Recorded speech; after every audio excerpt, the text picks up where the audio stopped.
Day in Bayonne. I'm going to tell you all about it. We got a lot going on here in New Jersey. And I'm just going to add more onto it now. We were busy enough, and I'm going to add something new on the pile. Shout out to Officer Kelly.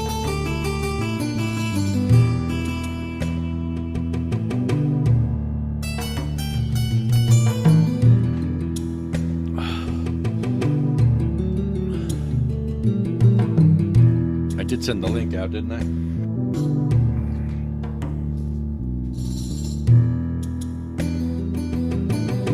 Oh, am I in the right link? Probably on the wrong one. That's right.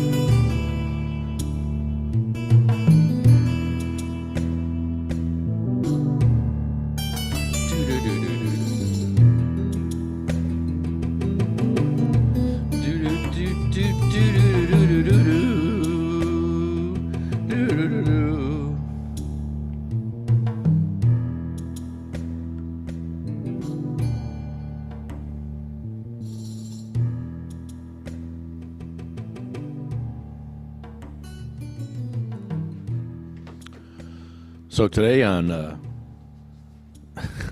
Crosswalk Adventures with El Rampador, very helpful officer, Officer Kelly.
What's up, everybody? I got some stuff to tell you here. Whoa, that was ugly. Well, I was supposed to do this. I was supposed to fade it down. I was supposed to fade the music in like this. This is what I was going for this. I was going for this, and I just screwed it all up. This is what I was going for. Just a good fade in like this. You're like, here, and try it again. Welcome to the Ignorance is No Excuse podcast here on Bayonne, New Jersey. Time 7:10 Eastern Daylight Time. Is it daylight savings? I don't even know. Welcome to the podcast here, folks. We are very busy tonight. We got a lot to talk about. We got a lot going on here in New Jersey. Unbelievable stuff. Even today. I got yelled at. I could have got killed today. Apparently. Somebody stole the sign. Somebody stole the stop for pedestrian sign on Broadway. So now it's unsafe. People are just like, they're afraid to cross the street again. People were actually emboldened to cross the street. Imagine that, because of those signs. Now those signs are gone. Now people are afraid again. I've seen people waiting, just sitting there waiting. I'm like, you got the right of way. They should stop for you. And they're just sitting there waiting. Like, nobody's stopping on Broadway for people. It's ridiculous. So how's that for a fade? Good fade, huh? And fade out. Fade out. There we go. All right, so we want to play some. I want to play something for you here. This is actually amazing. Let me find it here. Is it on here? All right. I think I could just bring it right up here on desktop. It would be my desktop, right? Or Google Chrome. Yeah, this is it. Where's share audio? I want to be able to share audio. I don't see that here. Hold on. No, that's not right. Share sound. There we go. All right, watch this. This is great. We're trying to. You know what's funny? You say that. I was coming up. I got a call that there's somebody in a wheelchair recording people, but you're documenting people not stopping for pedestrians in the crosswalk. Yeah. Understood. Got it. You're live on Facebook. You're allowed to do that. That's your right. Yeah. Okay. Is your body cam on? It is 100%. Right on. Totally. Officer Kelly. Officer Kelly, nice to meet you, sir. You know what I mean? I got it 100%. Did you see this yet, Mikey? What's up? Hey, Mikey, how are you, man? What's going on? Did you see this yet? No. Oh, boy. What a day. What is this, today? Yeah. Shit. Dude, I just got home. I was fucking working long hours today. I just got home like a half hour ago. Oh, my goodness. Wow, dude. Yeah. I mean, I stopped at my buddy Roman's that I work with after work for like a half hour, but I literally just walked in the door like a half hour ago. Did you guys watch the rugby game together? No. Oh, because I thought he was a rugby fan. His World Cup was today. And Yeah, no, he is. We only hung out for like a half hour after work. Oh, He's like obsessed with solar flares, so he watches solar flare videos and updates every day. His phone wasn't working today, and GPS wasn't working, and he was sure that there was like a gigantic solar flare, and apparently there was. I know, he's funny. I hear all kinds of crazy stuff about that. Like, if you're pregnant during a solar flare and you're outside at that point of time where there's a burst, that could affect your baby. I didn't know that was a thing. A lot of shit with that solar flare stuff. He's got me into it, kind of. It's pretty cool. The overnight guy on the ABC talks about it a lot. He has experts on there. Frank Morano he's got he has experts on there talking about solar flares. Oh yeah. So I'll wake up at 3 o'clock in the morning and listen. I'm like, what the hell is he talking about now? Solar flares. I'm like, oh, and it's interesting. I'm like, oh, I looked up the website. I'm like, oh, there's a website that tracks it, and it's pretty cool. Yeah, it is pretty cool. But yeah, we're just hanging on, man. We're like behind the sun in the butthole of the sun, just hanging on for dear life here. Dude, have you ever seen the size of the Earth in comparison to the sun? It's ridiculous. Like thousands of Earths. Millions. Yeah, that's how big the sun is. It's insane. It's crazy. Yep. Yeah, so what happened today? So today, I see a cop there on the video. Go do a few laps, and I'm there about 40 minutes, and a lot of people are being ridiculous. and I'm being very aggressive with my cell phone. You know the thing I do with my phone where I go like this? I go, you know, you push the phone. You're not just filming. You're not just filming like this. You're shoving the phone out. Yeah. Well, that's what I did to a few cars that ran past me today. People didn't like it, I bet. They didn't like it. They called the cops because the cops said that, yeah, we got some calls that a guy in a wheelchair, there was a guy in a wheelchair filming people. Here, listen, this is great. So the call involved, he said that somebody called because you were filming? Yeah, because I was filming in the wheelchair. Really? Yes. Get out of here. Yeah, he says it right here. Hi, Jim. Listen to this. Jim didn't see this either. This is great. Watch this. What I'll do right now is I'll call the traffic lieutenant. I'll advise him of what's going on up here. I'll let him know what you're doing. All right. Hold on. Let me back it up. Sorry. This is amazing. Never seen that cop before. That's the kind of people that we're trying to. You know what's funny? You say that. I was coming up. I got a call that there's somebody in a wheelchair recording people, but you're documenting people not stopping for pedestrians in the crosswalk. Yeah. Understood. Got it. You're live on Facebook. You're allowed to do that. That's your right. Yeah. Okay. Mr. Body came on. It is 100%. Right on. So is Officer Kelly. Officer Kelly, nice to meet you, sir. You know what I mean? I got it 100%. What I'll do right now is I'll call the traffic lieutenant. I'll advise him of what's going on up here. I'll let him know what you're doing. All right, and maybe we can set up, have the traffic guys come down. What they like to do is what you're doing. Yeah. They'll wear just a regular baseball jersey. They'll cross the street. When they cross the street, we have an unmarked car sitting there. Any car that doesn't stop. Here's the deal. Somebody stole stop the pedestrian sign. Someone stole it last week. What's that?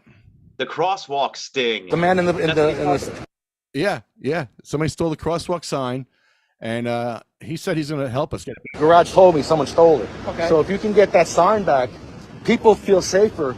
You can ask them in there. Yeah, when they see that, it obviously brings. But they have no regard here. I understand that. No. We're trying for a light. We're trying to get a light on this corner. Okay. And what we need is a blind person reached out to me.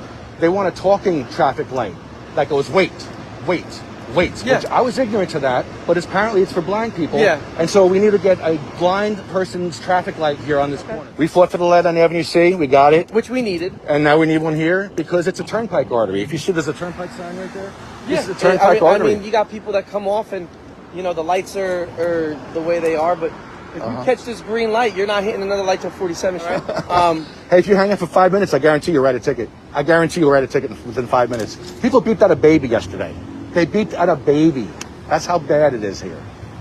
Who beeps out a baby? And these guys forget about it. Well, they don't care. They ride their bikes. It's just funny. He walked across the street with me and nobody stopped. So let me ask you a question. How long have you been doing this right now? How long were you out here today? A half hour, 40 minutes. Okay. He wants me to go home. Can I ask you to put your faith in me, right? Call it a day. Go back home. Let me make my phone calls. Right. Let me see if we can get something set up, and then we'll go from there. All right. Just for your safety and for the public, obviously they didn't know you were live and doing what you were doing, but for the public, it kind of raised concern with you videotaping. So we'll nix that. We'll take care of that, and then allow me on my end to just contact my traffic supervisor, see if you can get a traffic car down here and run some sort of I don't want to say recon or study, but just let him do what he has to do, put something in place, and start getting those cars and enforcing it on our end. Yeah. All right. Well, I have to still do my Instagram feed. I didn't do my Instagram feed, so I have to do a few laps on Instagram, and then I'll call it a day after. I mean, you can always save that and just upload it. Yeah, I always do a live Instagram have to be feed. live doing And it. I do a live YouTube feed. I do a lot of different feeds. I have a lot of mouths to feed. I mean, like I said, you're not doing anything criminal. Right. For me to sit here and tell you to stop. Right. But safety is safe. another aspect of my job. I got you. And your safety, as well as the safety and the concern of people driving, I just have to address. You want to hang out here for a while? Let's chill, bro. I mean, I have no problem hanging Hang out. out. But you don't think a marked cop car on a corner? Oh yeah, watch. is You watch. gonna- Oh no, they won't. No, watch. They don't care. Not for him. They don't. They But really. then you also got to remember, I'm on foot, So if they and I'm facing this way. Okay. So if a car runs past you, They're like, ha ha. yeah, They're gonna go like this. I'm not running after I know. them. I got By you. the time I get around the block, they're gone. But I mean, we can definitely. That little experiment. Come with me and do a Nobody few laps stops. with me. I like to hear this. Access link. Nope. See, we're in the crosswalk though. We're in the crosswalk. They have to stop. We're 10 toes are in. 25 feet is the Access stats. link is guy like, here. fuck There you. you go. This car is like, There screw you go, you. right there. Screw the cops. Screw the wheelchair. I'm with the cop. Now look at that. I'm with And the she, cop. and she didn't stop. I'm with the cop. And that's fine. I mean, it's not fine. It's but- not. This is but- what I'm but saying, you understand man. what I'm saying? This But is see- why I'm here. but This is see- why I'm but here. see, I'm on foot. So what am I doing now? But they can I'm see not running you. after She her. saw you. I'm not running How after could her. she on not see Broadway. us, But man? I get you. If I park here and I see it, All right. game on. Turn You understand what around. I'm Turn saying? around. Make some money. Go make some money. You know what I mean? I'm serious. Make some money. But hey, just like I said, be careful. I will. I will. Don't wait for somebody to be Here's another one. there. You know what I mean? Don't wait for somebody to be. Nobody's You know, stopping fine. for the cop. I'll sit here. If we observe the violation, I'll make the stop, and you call it a day. You made a deal with me. That's perfect. Okay? I just don't like. Again, I don't want you getting hurt. No. Let me observe it. You know, let me. I'm going to help people across the street. That's what I've been doing, helping people across the street, actually. Yeah, So, let like this me- gentleman here. Like, you know, okay, stop. Well, yeah, like she shouldn't be parked in the crosswalk. All right, here we go. Parked across the street now. Here we go. Come on, buddy. Really? Really, dude? You're going to a red light. You're going to a red light, dude. You're going to a red light, Everyone's bro. laughing. I mean, that's the craziest thing. It's a red light. Where you going? There it is. So, that's it. All right, man. I'm good to my word. I'm calling it a I day. appreciate you. All right. Thank you. Appreciate you. Thank you. And while I was waiting, I called Lieutenant Conti. Okay. He said that it's something they like to do. They'll look into it, and so we'll go from there. Right on. I held up my end. Yes, sir. You hold up your end, I will. and we'll just get this ball rolling. We'll push it forward. Appreciate Also, it. I'm going to contact DPW. Yeah. Because they're the ones that are responsible for this sign. Okay. They were stolen. Actually stolen. So I'll contact them right now. I'll tell them that we're missing the pedestrian sign at 49 and Broadway, and hopefully it's there before the end of the day. Oh, that'd be really good. Okay. Thanks. All right, my man. Thank you. Be safe. That's the. Ain't that something? Not that we weren't busy enough doing stuff. I just had to add on something else. We have so much going on. Here I am putting on new stuff here. That's hilarious. Fun stuff. Yeah, it was great. Great cop. I never saw him before. He knew nothing about me. He knew nothing. He came in cold. So give him credit because he could have been like, ready to shoot me or ready to, hug me. Who knows? He didn't know what to do. That was good. What's up, Jim Miller? How are you, sir? What's up, Jim? I'm doing okay, but I got like two audios on. I don't know if. Yeah, I got two audios going on. I must have. Is I it don't know me? how. One's about 12 seconds after the other. Really? So I'm just gonna. Might be me. Yeah, I'm just gonna probably. Let me check. I'm just gonna leave How's and that? come right back and see what happens. Is that better? No, I hear myself saying what I just said. I got two audios going on. Even the Oh, habit. that must be you. So let me, I'll be gonna Okay. sign out. I'll be back in a little bit. Okay. Yeah, Mikey, you don't hear that, do you? Well, we'll find No. out when I get Okay. back. We'll find out. Bye bye. Okay. You know, cool. my audio is. Yeah, Mikey, I really want to bring this set to the expo. I think that would be amazing. If we could pull that off, having this set there, doing a podcast there, we're like, whoa, that would be awesome. Playing with cars, yeah. It's like just playing with cars all day and passing joints that are unlit.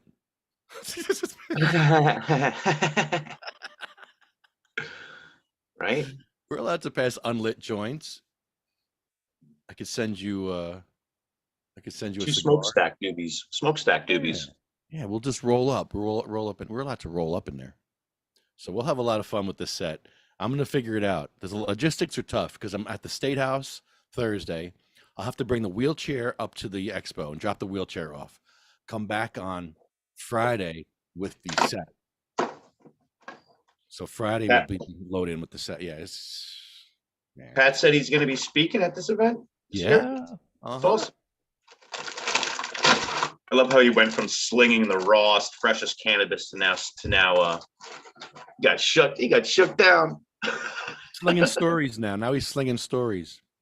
Mm-hmm. Funny as hell. I know. And he's got a lot of stories.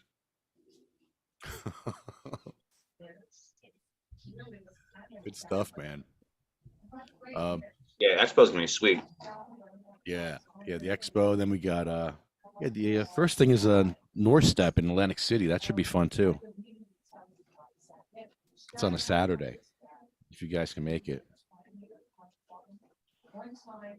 What's that from like a 12 o'clock thing to like or Starts at 12. I think it ends at 8. Like all day thing? Yeah, we don't have to stay all day, but hey, it's Atlantic City. We go have a nice dinner afterwards at a real fancy place. Yeah, we should make reservations at a real fancy place, like a Gordon Ramsay place, or I've never been to Ramsay's. Yeah, he's got a restaurant down there, right? Yeah, I think Bobby Clay's got one. yeah. Let's hit up one of those, man. That'd be cool. Fun. Yeah.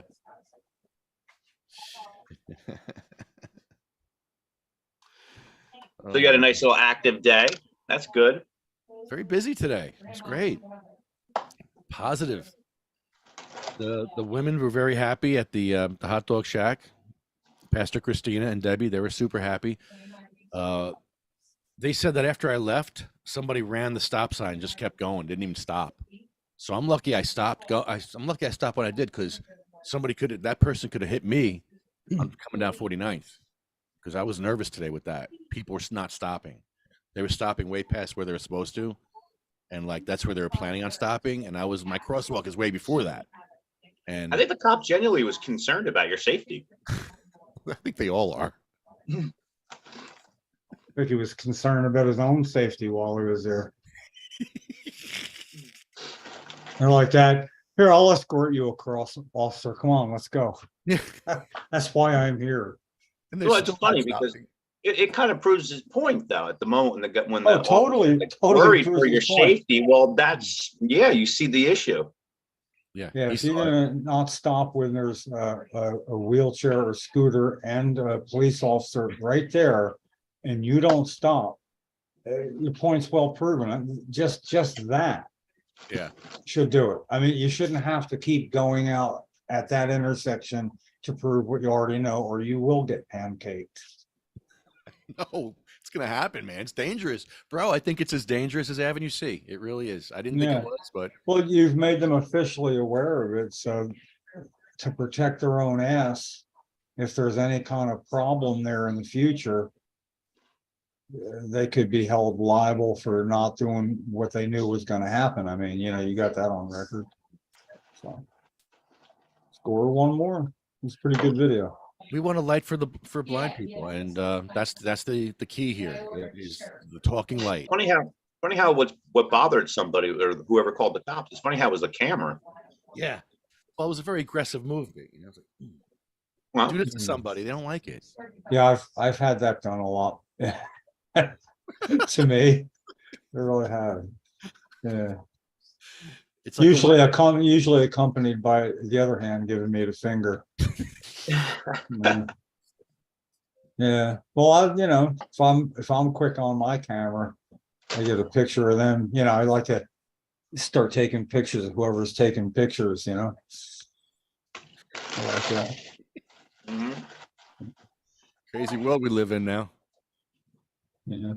There was a while there where Gary Sage had about 5 separate pictures, taking pictures of the Secret Service lady at Al Gore's house when I was picketing with Cheryl and him, when she came out with Chief of Detectives Joe Capriati.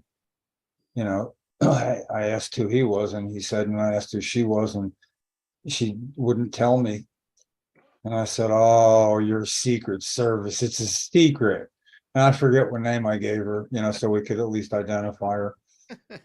And then Gary went and, he was on one side of the wheelchair, she's on the other, and he took out his camera And then she put her hand up and he'd go click there. And I swear she tried to keep up with him like this, she was, and he'd go like this and he'd get another one. So he had these pictures of her going, all these So kind funny. of funny things. And it looked bad. That was definitely a couple of chortles in your video, though. It does prove a really good point.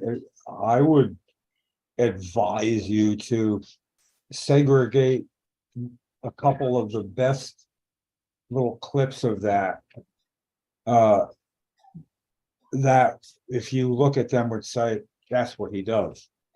I mean, I don't know how you would take them together. It doesn't really matter. I did. I already did. That was a 12-minute video. I cut down to 6 minutes. Yeah.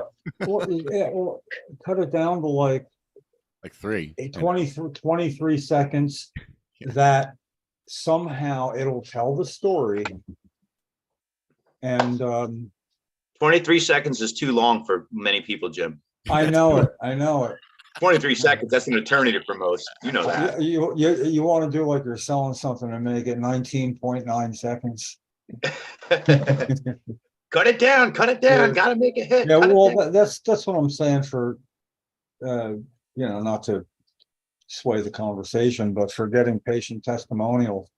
I'm telling you, some of the best answers to really easy, simple, quick questions are simply 5 or 6 seconds, with an attitude. And if you have the same question that everybody's answering, and you go from one to another, and then there's about to another about at that pace, it tells a story. And I don't know, it just seems it's long overdue for people to be able to see what we see. I mean, I say it before and I'll keep saying it again. When I'm over at Mary's house bringing her something for her pain, like I'm going to Hippie Tribe and she's kind of running out. She's had a really bad week. And I'm going to talk with her and ask some simple questions when she's in pain. And she said, that's fine. And I'll just keep asking a question. And then, click my camera, ask it. She'll say something, and then I'll stop it. Maybe I'll ask it a different way, or I'll lead her to a different question. So anyway, it will already be sectioned off, and little increments. But it's not my luck that it'll work out like I would hope. But I can't tell you how many times I've been there, and she'll tell you too. She'll be saying something like that, and I'll just kind of look up like that and go, "Oh man, if I had a GoPro on, this would have been killer. It would have nailed something shut." And there's so many like her, So you could always invite her on here and interview her on here. We can record it and just. You probably could. I don't know. I mean, and for her getting around and getting herself in front of a computer to do that, but I'll talk with her. I'll be seeing her day after tomorrow. Yeah, we can cut up a video here. Yeah. So also I'm gonna make a poster that Jay or EJ could just have by the entry exit both Saturday and Sunday for Willie Beamer's trial. Because this is in the heart of Hippie Tribe country. It will be closer for everyone who goes to those just about than anybody that lives as far away as mid-South Jersey. So it's in their backyard, and Senator Dewar, a co-sponsor, is the senator of that district. And Lefty, what I'm going to do is I probably won't be able to do it till Monday, but I want to call Tina and say that it's not going to look right if Senator Dewar doesn't ask Senator Scutari to remove his blockade in deference to what Willie Beamer is about to go through. He now has an example of what the delay caused. It's a 2.5-year delay. Yeah, it probably wouldn't have passed by now, but you can't say it wouldn't. It's the delay that's cost Willie Beamer to have to be there, and it's gonna be followed by more Willie Beamers. You think there's nobody else for, so There it's the perfect time for any senator, especially Ed Dorr, because it's in his district. For him not to do it, I'm gonna have a problem. I'm gonna have a big problem if he doesn't do it, because basically that wasn't anything more than a little green ribbon to tie around one of his plants when they yanked it out or whatever. You know, it didn't do any, it's not support. It's when somebody says, you know, I support something and does absolutely nothing to it, it pisses me off. You don't have the right to say that. That's not And support. if he actually signing on as a supporter to a bill he knows was blocked at the time and for how long, he's well aware of that. And then, of course, we talked to him. And I floated the idea then. I thought it would be good to wait until the election cycle, because that's when people take interest. And I thought for his sake, that would be when people take interest too, because they're a minority. You want to do something now. On the other hand, not doing it, him and the other 4 senators are gonna. I'm an equal opportunity sort of person, you know, and they can't do this and then pull back when the starting gate for them opens. You know, it's like time. You don't even have to step forward, just don't step back. You know, it's upon you. And I bring into mind, it's amazing how this circles, because coalition of 49 people get out to John Wilson's 17 plant bust. And after he was incarcerated, Senator Scutari asked Governor Corzine to pardon him. Pretty high profile, asked him to pardon him. And now the one who asked somebody with more plants before the law got passed, who asked the governor to pardon that one. Now that we've had a law all this time and somebody growing a couple less plants, he's the one holding up the bill that needs to be done so it doesn't keep happening. Do you see how this all gels at on Thursday? Because I have it on good authority. There's going to be more than a couple signs with Senator Scutari's name on it in one fashion or another. And I don't know. I've been to a few of these things before. I kind of know what journalists like for pictures and signs. And I'm pretty sure Scutari is going to be fairly represented if anybody shows up. And you know how it goes. If they do, they put it online. You know, we job that about. So let the games begin. I feel bad for Willie, you know. Yeah, and we don't know what the penalty would be. We don't know what's allowed in court and not allowed in court.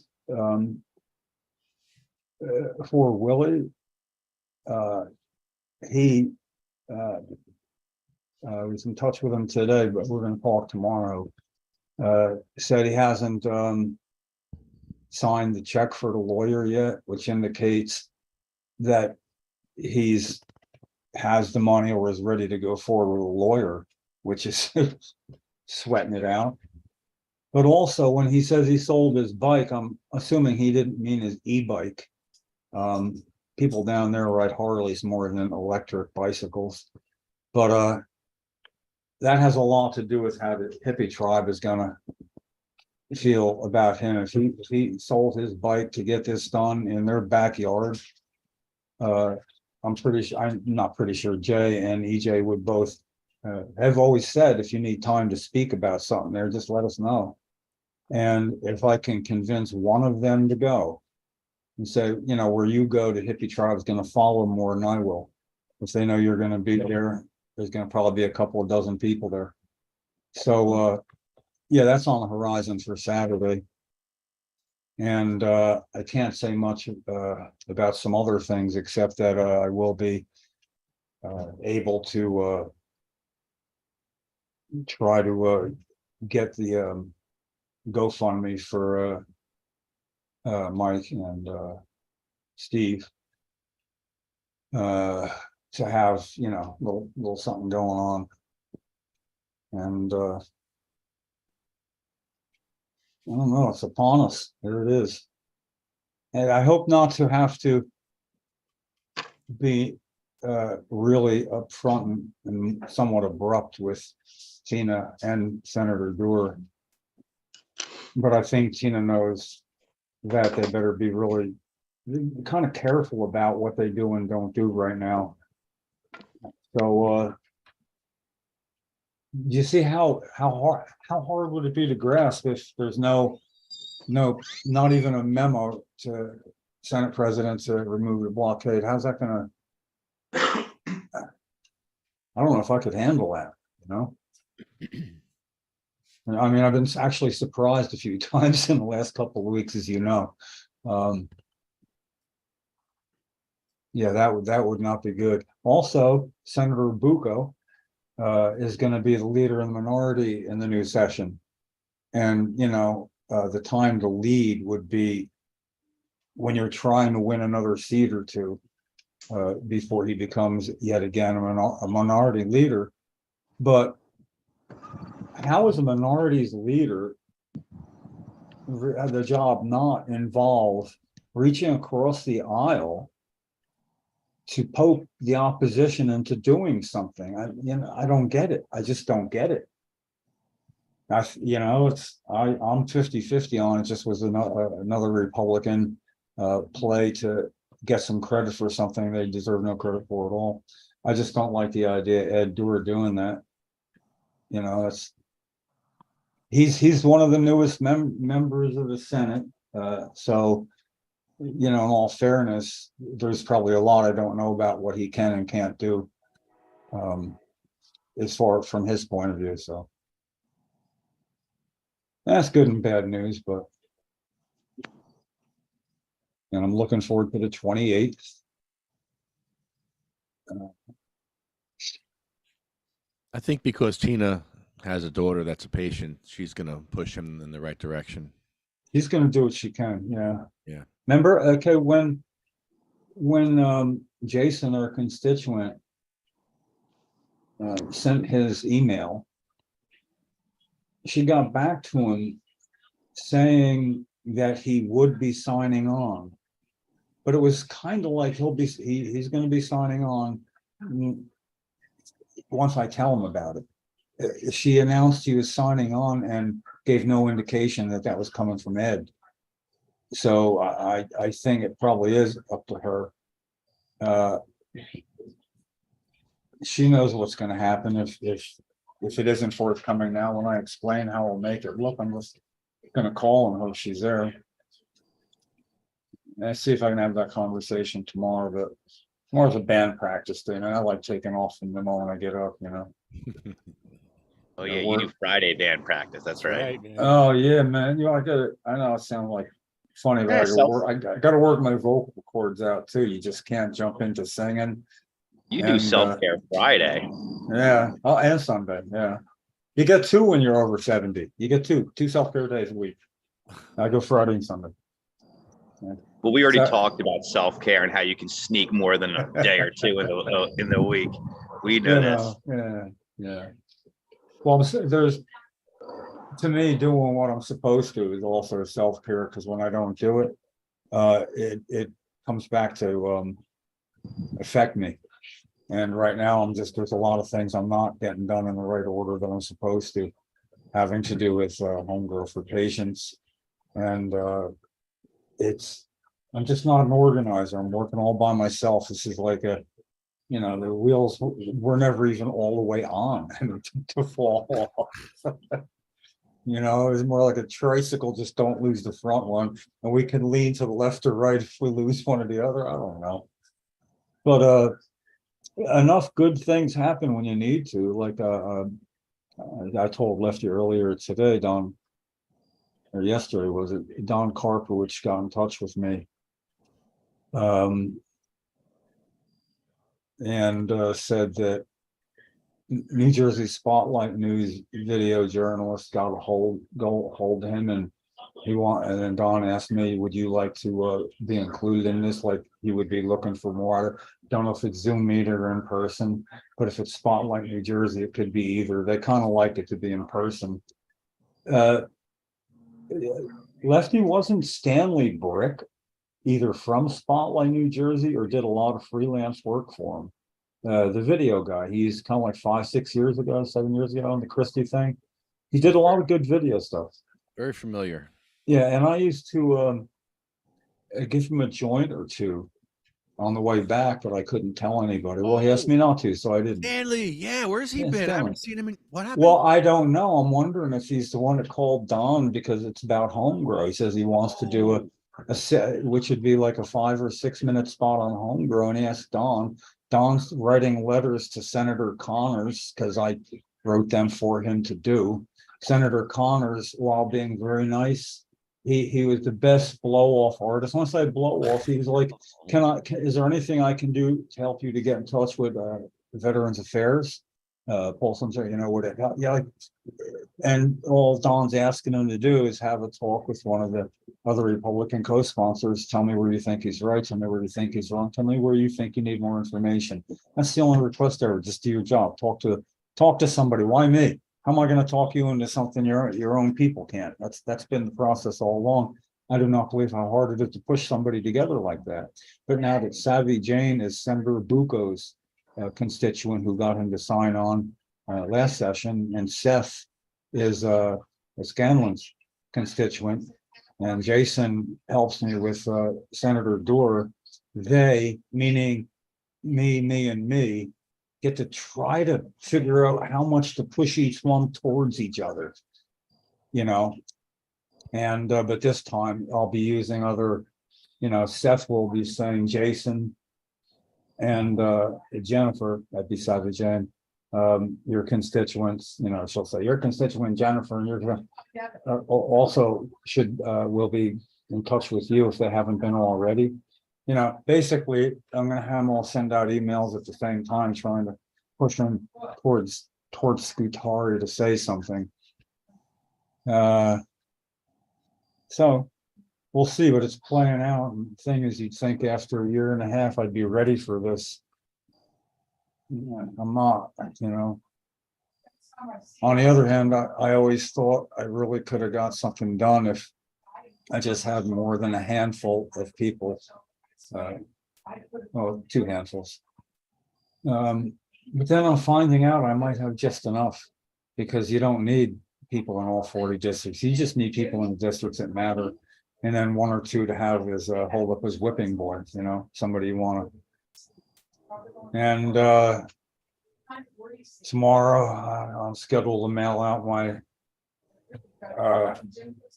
apology to Senator Sam Thompson for eviscerating him publicly at a Thursday meeting and for trying to smoke a cigarette while our patients had to walk across the street, and he was having a cigarette outside the other door, and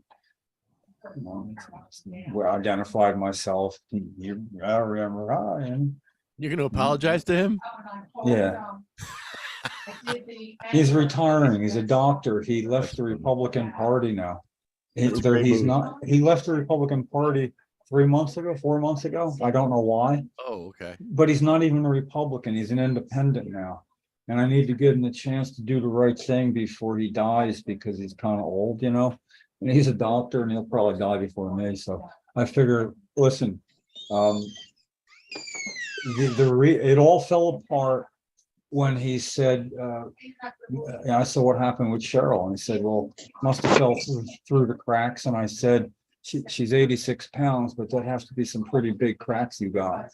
And he got really, really mad because he met with Cheryl and me, you know. He was under her influence for almost a half an hour. You don't get away scot-free after that, no matter who you are. So anyway, I'm trying to find a way to apologize because I burned a bridge, and I did so because I like to do that now and then. You know, you figure you got 20, 30 bridges, you burn a few. And this is kind of like when you get directions, don't screw this tight yet, and you do anyway, and you find out down the road why not. You know, this is what happened. Yeah. Well, you're going to do what people don't do anymore, which is apologize. People don't do that anymore. Yeah, well,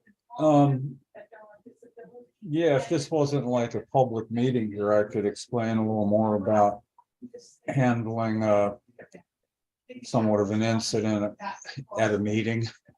But anyway, it's working itself out, and I can talk to you about that later. Yeah, I'm exhibiting that skill, but I wouldn't use the word apologize. But it would be when somebody explains to me why they got louder than they should have. I'm going to accept the explanation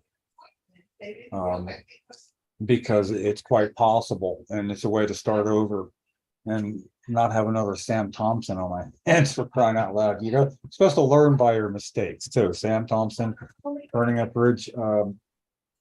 Another co-sponsor would do good right now, and he might just be the only one that'll talk to Senator Scutari. He's not with either party, so we need him. You know, Right, exactly. and you know, I don't even hate it. I'm waiting for it. I hate that I have to do that. I don't. You know, it's the right thing to do. You know? I like to say, you know, I really don't know a lot of people that have made more mistakes than me once. However, I don't know many people that have made the same mistake twice less than me. You know, it's what postmortems are for, to look at yourself in the face, you know. Geez, Lefty, that must be tough for you. Today it was. I had the mask on. Yeah, I love the just- debrief after we do something like crazy or a council meeting. I love the debrief afterwards. So that's the postmortem. Yeah, that's what I'm talking about. Do you ever make notes? Because I swear sometimes notes help. Well, I mean, not of everything, just, you know, thumbnails, like it could be next year. You're going back to the same place and you kind of know what happened, but just looking at them thumbnails, you know. I keep all those thumbnails up here. Yeah, Mikey's good with that. He remembers everything about, especially about Lavalette. You remembered every little detail about Lavalette. I remember all the little details about everything when it's important enough to me. Yeah. That's why we're going to do good with the legal stuff that we're doing, because you're very attention to detail, and you know how to write a paragraph. Let me tell you. Yeah, I kind of like that shit. Yeah. So we have to work on our Englewood briefs, because we had a friend who was going to talk to the mayor, and there's really nothing that you could say to the mayor because there's no jurisdiction. That's the problem. They have no jurisdiction. But actually, we're not going after the post office. Jurisdiction over what? I don't understand. Over the post office in Englewood. But we're not going to the post office. We're going after the police officer that detained us illegally. We're going to have a tort claim against him. And what does the post office have to do with that? I'm still confused. They came to the post office because we set up a ramp and went inside. Oh, okay. But you set up the ramp on federal jurisdiction property. Yeah, they don't really have jurisdiction. Yeah, but it's not that they don't really have jurisdiction. They don't have jurisdiction. They would have to have a contract. What they do have, though, is they have the power to tell you where you can and can't demonstrate, hand out things. You have the right to do that at the post office on their property. And I imagine the rules are so there aren't people like in the way of where people go in like, hey, no abortion or whatever. For my purposes, I'm going to be going there using that for simply handing stuff out. Only because maybe in Nick Scutari's district, as an example, I know you can do it. I've always, it's something I haven't gotten around to. And when I saw going 20 years ago, 18 years ago, maybe 18, a guy handing out information, and he had a Hitler, Obama mustached Hitler, you know, morphing the two together, handing out information about why Obama's like Hitler, I guess. And there's like 2 police cars just parked, hanging out, watching. And he was where he needed to be. It was a good spot. It was in Tom's River. And I thought at that moment, because I was going over to the beach, go body surfing, and I'm like 10 minutes away from getting into the ocean, and I see that. Now I'm in the ocean thinking that person's more committed to what he believes in right now than I am, because he's at the post office and I'm body surfing, and we both have our issues. And I've never really gotten rid of that hook in me, you know, that I need to go there and do that one time. And the hope would be that I could get somebody to call Senator Scutari's office from the post office, you know, on their phone. I'd have the number and say, would you mind, could you just call, it would mean so much to me. Would you mind if I took a picture of you doing it so I could send it and he could shove it up his, well, you know, it's, think like Scutari, if he had a call and then he got a picture, it was at the post office of somebody that obviously I would have taken their picture unless I include me in a selfie there, you know. And then send it to him and say you have 7 post offices in your district. I know at least that many people, you know. We could meet you at the unramped one in Roselle Park. Say again? There's an unramped post office in Roselle Park. We can meet you at that one. We're supposed to go there this year sometime. Set up a ramp and buy stamps at the Roselle Park. They have one big step to get in there. You can't get in there in a wheelchair. So there's about 10 post offices, Jim. There's Brookside. no, I'm just trying to predict the path of that, because it seems also at the post office they're going to be afraid to deviate from whatever, you know, not like they want to have somebody go, why did you let them do that? They're more afraid of that than saying you can't do that. And it seems to be a pretty good way to draw attention to it, but push comes to shove, if it were me, I would leave because the point was made and I wouldn't want to spend a lot of necessary energy in a legal sense where you could go right to another post office and get kicked out of there too. You know, and then you would end up making a point to the US Postal Service that this needs to be able to happen. You guys do amazing things. I don't think that's even that far-fetched at all. But I don't know. Well, with the Englewood, we just ran into a not the best cop. Yeah, that would have played out much different, you know, had we run into, you know, somebody else. That's at least what I think. yeah. Well, again, if he's not nice about it and you have video of it, which would be almost necessary, then it's that demeanor thing. Somebody being not nice without being responded to in kind, knowing that's going to be the strong suit of that video. It's almost like you want to not respond in kind while still trying to push his buttons. If you can figure out, which usually you can figure out how to do it. Like, first of all, step in just a little close when you're talking to him, or he's about your comfortability range. Step in a little bit and he'll ask you to step back. Even that sounds funny. I mean, I'm not like take a step forward. You just sort of start leaning in a little, you know.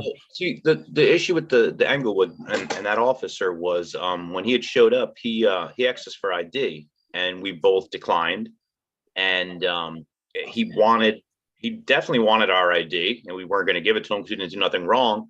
So then he went over and talked to the lady from the post office, and then he said, "Oh, now you are detained." And when we looked at the body camera when we requested it after the fact, he was basically soliciting a harassment charge on behalf of the employees by trying to, you know, say that they wanted to file a harassment charge. There was never any harassment charge filed by them. They called him, or he didn't just pass by, they called him? The lady from the post office, one of the tellers, I believe it was. Yeah, well, that's like pretty improper. That's definitely And then he said we weren't allowed to film in the post office, which is also incorrect. Yeah, I don't know. Do you know it's incorrect for sure? I mean, I'm not debating. Yeah, you know, because I always look to make sure. You know? It's if you go into any post office and you go and you look at the rules and regulations on the wall, post number 7 says you're allowed to. Really? Yeah, as long as you're not in the restricted area where you're not allowed to be anyway. Well, I mean, I would have assumed that, but I did not know that would actually be. Next time you go into the post office, ask someone there, say, can I look at poster number 7? And they should be able to direct you to it. Well, I'll be sending out a couple of, I got to learn if it's certified or registered, whichever letter gets signed for and returned. I'll be going to do that, so I'll be in the post office next week for sure. And I hardly ever get there, except for sometimes sending a certified letter. When you're Because not, when it's one thing if someone's saying, oh, they were bothering us, and it's another thing if an officer is asking them, were they bothering you? Were they giving you a hard time? You know what I mean? You're No, I do. It's not even really a subtle difference, but it kind of tips their hand, but it's not like anything they were going to get in trouble for. I'm pretty sure they know that, whether it's legal, rightful or not. But that's it's the way they do business, it's the way they ask questions, it's the way they're freaking trained. I'm not sticking up for them, but no, I know, I totally get it. they take that training everywhere with them, and until they don't know if it's fight or flight, they're trying to figure it out. Well, when you take that training with you and you're 24/7 nonstop, at some point you've now crossed the boundary of, roll it back a bit. Roll it back. Say to yourself, what's happening here? What's going on? Is anyone causing a disturbance? Is anyone being a problem? Because it became like a power thing. He just wanted to know who we were. He wanted to know, well, why don't they want to give us ID? What do they have to hide? We just have privacy rights. It's funny. You can ask all day for my ID. Yeah. No, you don't have to. You're not being accused of a crime or something. We got an answer from the government about the post office on the South Amboy Our Town group. Did you see that, Mikey? There's a post up there. Yeah. And there's a dude named Chris Smiga that says he got in contact with the Postal Service. And here's what he says. I have been in correspondence with the folks in D.C. This facility received a waiver for ABA standards in 2016. Not ADA, ABA.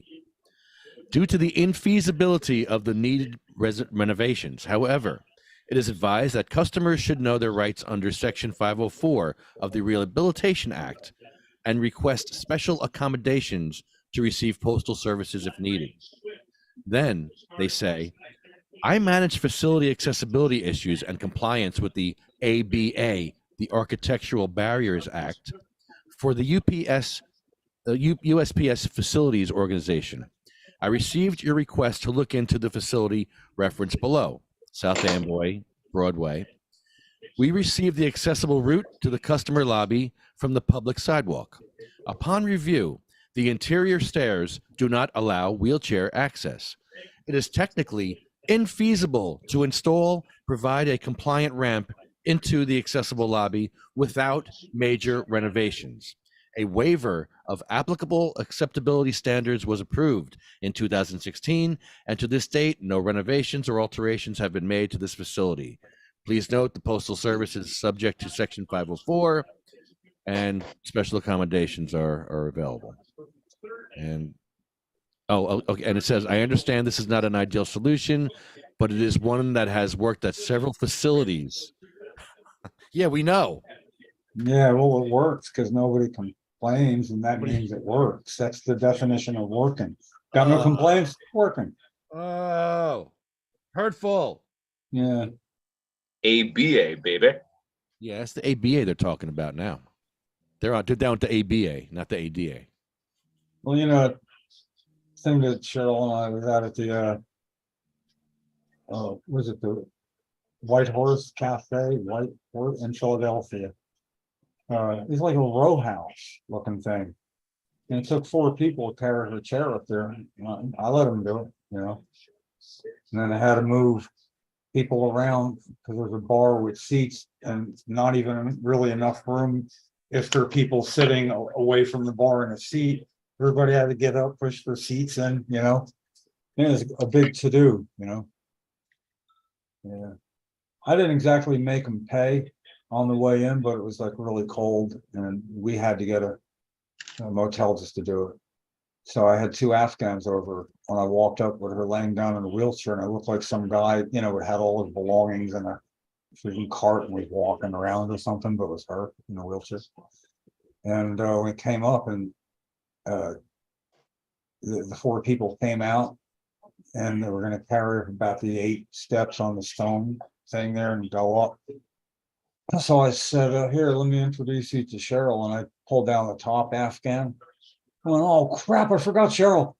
And they looked horrified for a second, you know, like they didn't know it wasn't, you know, at all. And I did it really good. And I always feel sorry to take it. It's unfair taking advantage of the surprise attack like that. It's dark humor, bro. It's very dark humor. Yeah, it was. I love it. But then when I did that in a quiet, you couldn't tell. It was a sound of Cheryl laughing, but wasn't ha ha ha like or something, you know. And then I went, "So Cheryl, are you all right?" And she went, "It's all right." Like at the end of a cartoon, Baba Louie and Quick Draw McGraw and Baba Louie's little burrow and looked like a treasure chest on the back of the court, and they went over bumping it. And it came out and fell down. You know, it's like going back to the mid-60s cartoons. And Quick Draw McGraw just looked behind and goes, "Hey, Baba Louie, you all right?" And that's all right when he popped out the top. So it's funny. I don't think anybody knew the joke, but I was laughing hysterically. All right. All right. All right. I remember that. I remember all the old stuff. I'm old, man. Well, I like the one. I think it was "Don't go away mad, just go away." That was I forget, Snagglepuss, I think. Don't go away mad, just go away.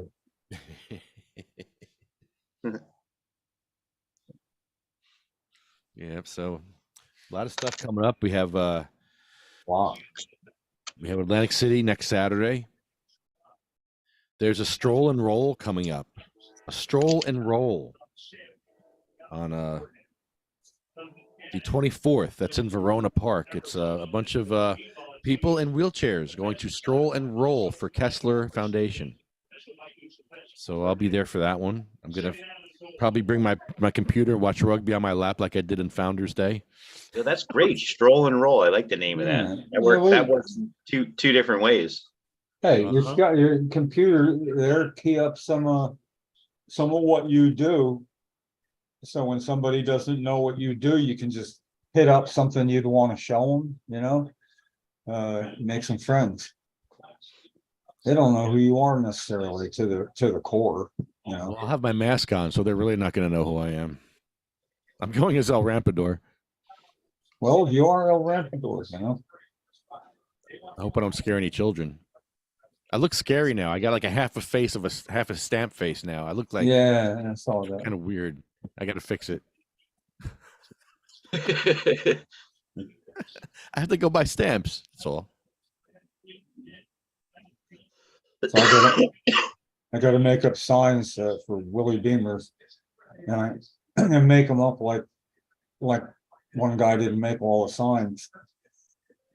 And it's funny when I'm looking over a picture of all John Wilson signs, because where I put this up, you know, at the hippie tribe, you know, or anywhere about Willie, is that we got 49 people up for John Wilson.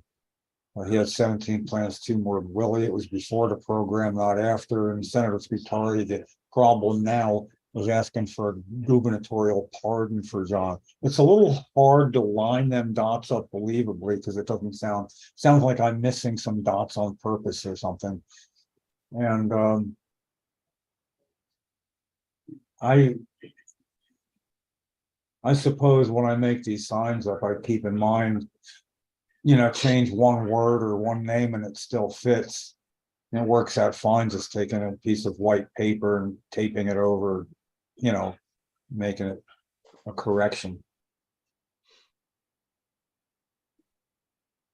I can't even picture, I mean, Willie, I guess, enters a plea, his lawyer.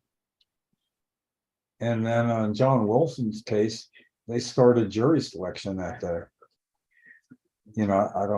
I guess they're gonna have jury selection for whatever, so they have a jury pool coming in, and then they started as jury selection.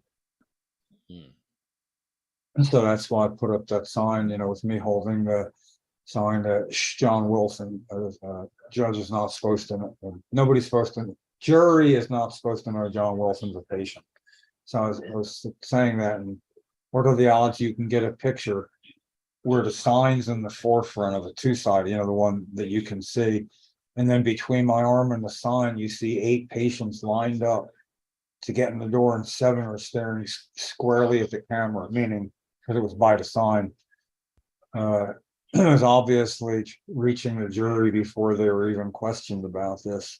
Well, Which, Jim, of course, where do we stand at the courthouse? Is there an area we can stand with signs? yeah, no, I've never been there. It's usually sidewalk standing. Okay. Wherever the closest sidewalk is. Where people will be walking by.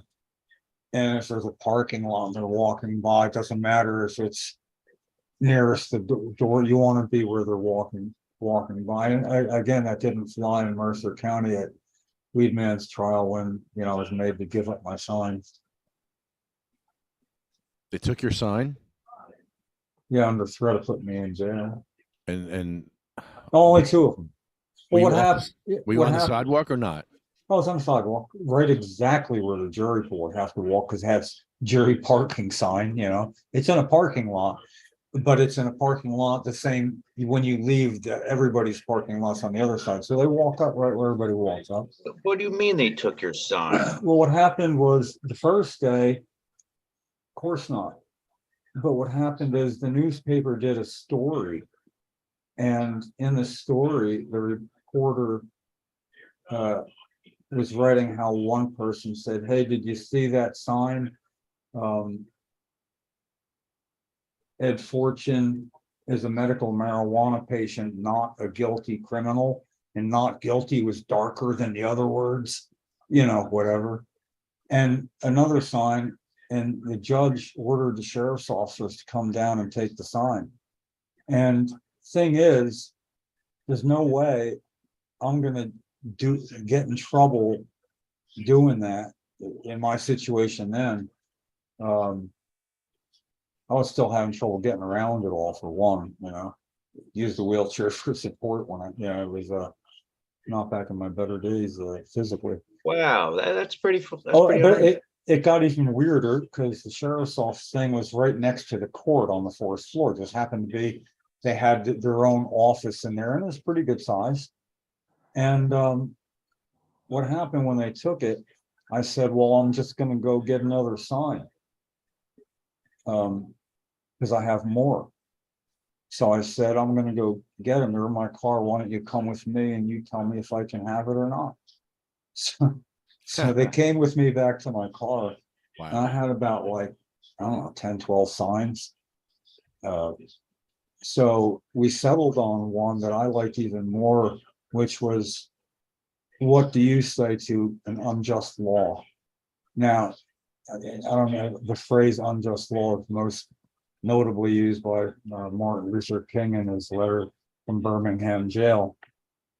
When he was asked, why do you disobey laws to make your point? He said, we have a moral obligation to obey moral law. Likewise, we have a moral obligation to disobey unjust law with a willingness to accept the consequences. I'm paraphrasing, but it was that. So to me, jury pools going by with a sign, what do you, darker letters, say to an unjust law? And unjust law a little darker. And they saw nothing wrong with that. I was quite fine with that. But the coup de grace was at lunchtime when the sheriff's officers, I was sitting up outside the courtroom. I wasn't going to eat lunch. I was just looking at my phone or something. And the sheriff's officers came out and said, would you do something for us and go out to the parking lot and tell a weed man not to be smoking pot by his van with everybody? And I'm like, let me get this straight. You got badges on and you're asking me to go out and tell him to do something. I guess that means because you don't want to do it. Wait a second, isn't he on trial because he had 2 pounds and he's saying that was all for me, and they're saying the person couldn't possibly use that much. Yeah. And he comes in and opens up his arguments with, I just smoked before I got here.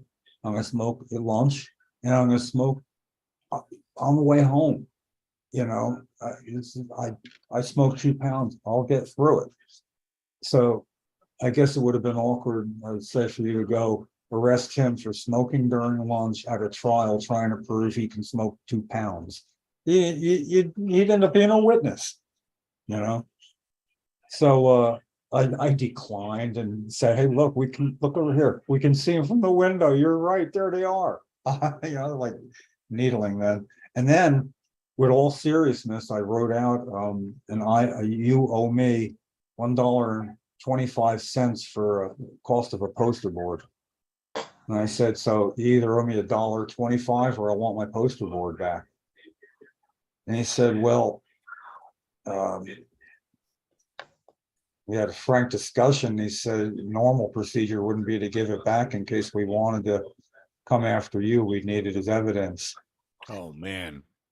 But we're laughing at it because, see, I'm laughing at them like going, you guys are ridiculous, man. This is like Hooterville here. I can't believe, I like it, man. Hey, can I be a sheriff's officer too? I was doing all that fun stuff, you know. Then I got to get in the elevator with his name was Curly, I think. He was the prosecutor. He had a shaved head. He was a real bulldog. Ed bitch slapped him like I've never seen anybody bitch slap a prosecutor during a break. But on the way down, he was so red in the face. When I got in the elevator, he had a vein bulging in his head. And I just made fun of it. I said, oh man, listen, you got a vein bulging in your head. What, somebody get under your skin today? What's going on, man? Talking to Ed. Yeah. Well, you know what Ed did to him? I mean, it's a good story. Prosecutor's there, he's there, jury gets 10-minute break because judge says they're getting glazed over a little bit. Okay. I stayed in, 2 or 3 other people. It's Weed Man, Curly, and us, and a bailiff. And Ed goes, you know, you remind me of a lot of, you ever watch The Untouchables? And he goes, yeah, he's referring to the 1990s Untouchables on TV. I guess there was The Untouchables. And he goes, yeah. Like defensively, goes, you remind me a lot of Elliot Ness. And he leans and goes, really? He goes, yeah, Elliot Ness is an asshole and you are too. But he got him leaning in like it was a compliment. And when he said that, there's no video, but the look on his face when he leaned in, and Ed said it without malice. That's funny.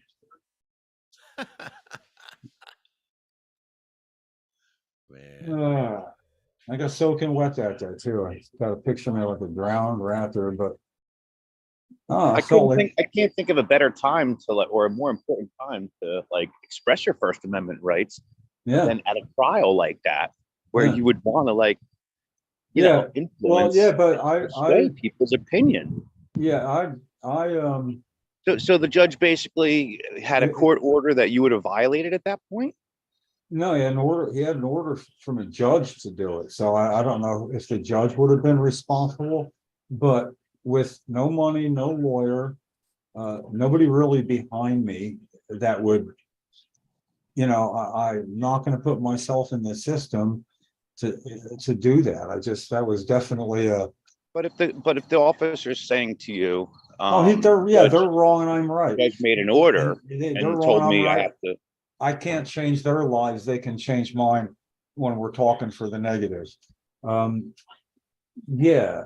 But essentially you would have been violating a judge's court order by. That's, you know, it surprised me that a judge would tell 2 sheriff's officers to do that because he saw it there. But if he saw it in the paper and it got out, that in itself would taint the jury. They're not supposed to read news articles, but who knows? See, you know, officers lie and they like to lie.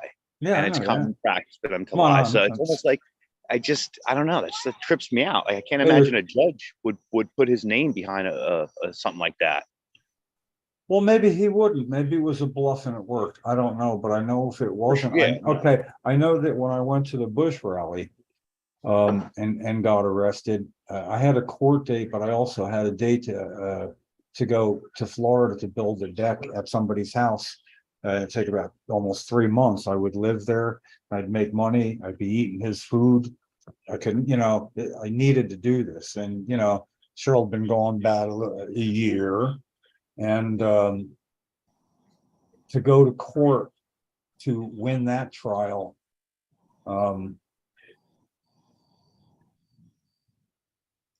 I wouldn't have had anywhere to stay even here because I didn't used to get along with my stepdad and I wasn't welcome in the house anymore. So getting that job in Florida was my out. And yeah, I had to plead guilty. But I got to yell at a judge without fear of any repercussions. I mean, really yell too. Because I had a $400 fine and I got $400. I got to make arrangements. Yeah, you can make arrangements. Well, good for that. And I'm making arrangements and I'm at this door and she's leaving without her robes on, going home. And she had no robes on and she's not in her office. She's going home. I look up, I see her. She's about 12 feet away. She says, okay, have a nice day. Something like, have a nice day. And I said, no. And I started, you do not get to tell me have a nice day. I'm not having it. It's your fault. You went over the edge. This is not a $400 fine. You made my day miserable. You do not get to tell me that. Take it back. I'm just like, and she's not even looking mad. She's just looking surprised. Everybody else looked way more surprised than her. And that was about $100 worth of good. If she fined me 300, I'd pay an extra 100 to do it. It's hard to put a price on that, I love how you broke that down. That's brilliant. I mean, you I think get it. about it, right? Yeah. Well, you have to mentally justify these things. She saved my day on the way home. It's sort of like, man, I might be the only one to ever get away with yelling at her like that. I was back then though, $400 was more like $1,500. Price of groceries nowadays. Well, it was 400 out of 500 because I put people at risk. You know how? Taking police away from the rally to arrest me. Oh, please. Violating my First Amendment rights, took them, and therefore my fine, she explained it like that, And plus I had to go to the next town because this was in Evesham Township and all Evesham police were on duty. So I had to go to Medford. And then the guy that put the cuffs on, I mean, he came in, he put them on tight, way tight, and he was really mad because when he stopped me from walking out with the traffic, where the only way out of this big parking lot in the field across from the center where Bush landed in the helicopter and all. Yeah, I was just walking out with the sign, Bush flip-flopped, and I'm in where a car would be, and it's very slowly moving to get out onto a closed road to leave. And he told me I couldn't do that. And I said, yeah, I can. And I get to do this. And he got mad. So he went to drag the chair to the side. But chairs don't drag sideways. You know how there's a wheelchair, they fall over. And instead of just pushing it, he threw it like to the ground, and the memorial picture and sign fell, and the glass came off it and everything, and the crowd went silent. There's a crowd of people, Democrats in the big blue bus. They were all sitting on top of it, maybe 700-800 people, like screaming in favor, And I walked over, but it was like an actor in a play, you know what you're gonna do. I hung my head, I walked over, picked up the picture, looked at it, some dirt off it, got the chair up, put it back. And then I looked at him and I looked at the, where it had been going. And I shook my head and I walked right back in front of him. And he actually stood there like Superman, like in his, and I walked up to him. And then I kind of stepped in a little bit and I said, I'm not going to tell you again, boy, out of my way. And it was awesome because he started yelling at me. I couldn't hear because the crowd was so loud. I couldn't, and he was like spitting all over me because he was yelling at me and trying to make me hear above the crowd.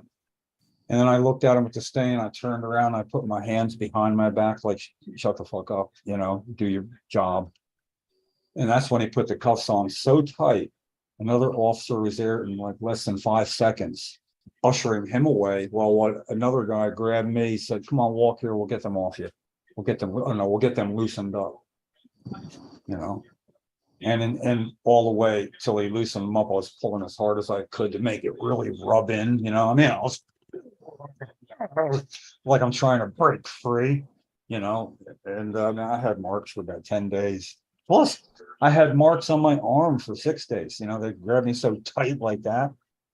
Yep. Yeah. So anyway, I wasn't ready to do any of that weed mass trial.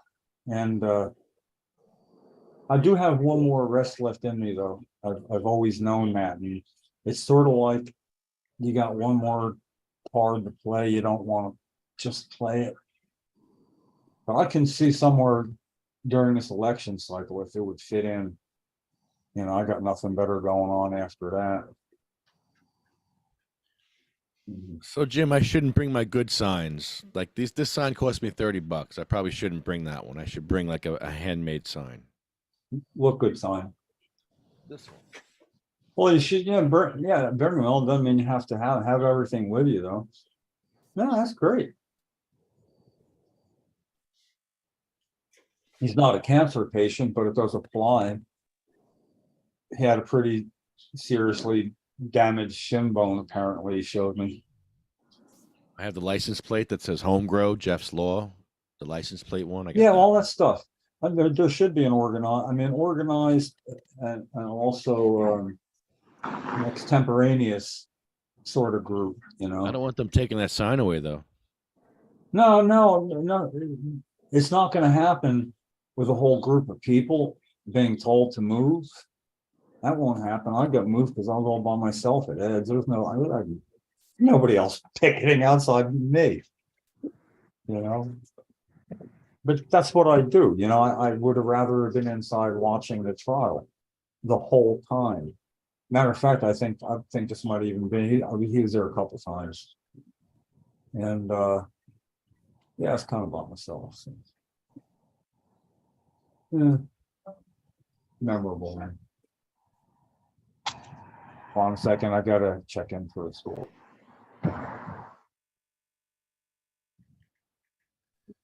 Okay, well, shit. Eagles 3-0. Just checking. Yeah, did you see the mummified alien that the Mexican government released? No. Yeah. Is that real? Yeah. I don't know. It looks so fake, but that's probably it could be also the most realist thing we've ever seen because it looks so fake. Who knows? I'll go with it for now. So funny. He's cute. He's really small. Real little. They should cut him open. Cut him open. Yeah, let's see what's inside. See what's inside. Otherwise, what are we doing? Yeah, what are we doing here? Where's here? On this rock. It's like spray foam.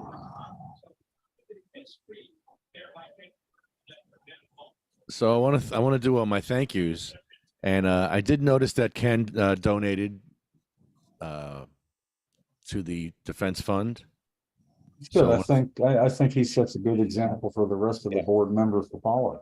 Yeah, let's see everyone. We need more. We really need more. It's very a nice thank you message for that. For all the people that cry, I get to say whatever I want. I get to be here. I get to do. It's to be able to put your little bit of money where your mouth is. Otherwise, you're just like doing what you do on other people's backs you didn't give a shit about, and that's bad karma in and of itself, and like the defense fund needs money. It's not that hard. If you don't have it, Yeah, it's like the Civil War. You don't want to go fight, but you got money, you can pay somebody. And Right. You don't want to fight? Okay. no, Well, help us. yeah, but if you don't have money to give, you have friends that do. That's why when I post things, says do not click the like button if you don't click the share button. Do not. I will unfriend you if you like what I'm doing, but you don't share it. You're a poser. You're not my friend. Please share. Mhm. Please share. Give Or $5. you might be my forgetful friend. Everybody gets, you know, Box them you right know, up. I want to burn bridges, right? You know, come on, I'm trying to learn here.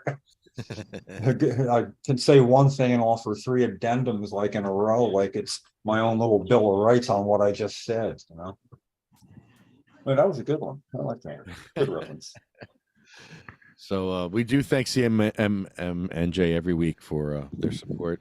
We support CanaSense, UFCW, Local 152. They're having a party at the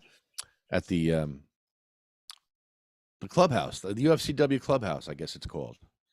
The Union Hall, Yeah, late October. 28th, I believe. Yeah, that should be a good one. Is that okay? That's Halloween time. Yeah. Well, it should be good. It was, it was good. Like it'll be as good as the last one. It's a good place to cross paths, and food and an ashtray. That's what we want. Food and an Yeah, ashtray. good food and an ashtray. Yeah. A good spread and an ashtray. Of course. I'm planning on taking another Halloween haul this Halloween. Oh yeah. Oh, dude, are you planning? Yeah, what state are you going to this year?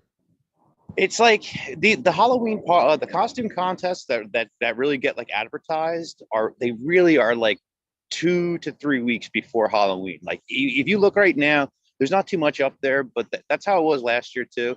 So like once October hits, then a lot of events are going to be made, for these places that are having events. So I'm just playing it by ear. I just want to see what's out there. I haven't really got an idea yet because nothing's out. I like that you're mapping out a plan early though, Oh Now, yeah, for sure. If I was like you, I had a chance to win a really big Halloween contest at Parks Casino. I could have got $5,000 and probably in vouchers to spend there. I don't imagine it was actual money. You put it through once and you keep it. But thing is I went there with Kathy, and after broke my ankles, I could get out pretty easy, she'd get my car out of the back and tie something to it and I'd help pull it back in, so we got out there, but I was in my wheelchair and she's pushing me, although I could roll down real downhill fast on the way to the door there. I'm gonna whip around that thing. I had to whip around anyway. I had that external fixation device, external fixator, like the erector set in my shin and my foot, holding everything exactly. So you could see where it was coming out of the leg, you could see that. And I also had a portal for my vancomycin treatments. I have to give myself an infusion. So I had, what you take the drip and you push it in and it goes in, and Kathy could have dressed up like a nurse, and I could have had that and been like little hospital white shit on to make it look like, Cheryl's wheelchair, lean back. It would look kind of like a gurney with a like, and it was so gross, we could have done all this other stuff. And seriously, I looked at the best costumes I had, and people were looking at me going, "Oh, just in my natural state."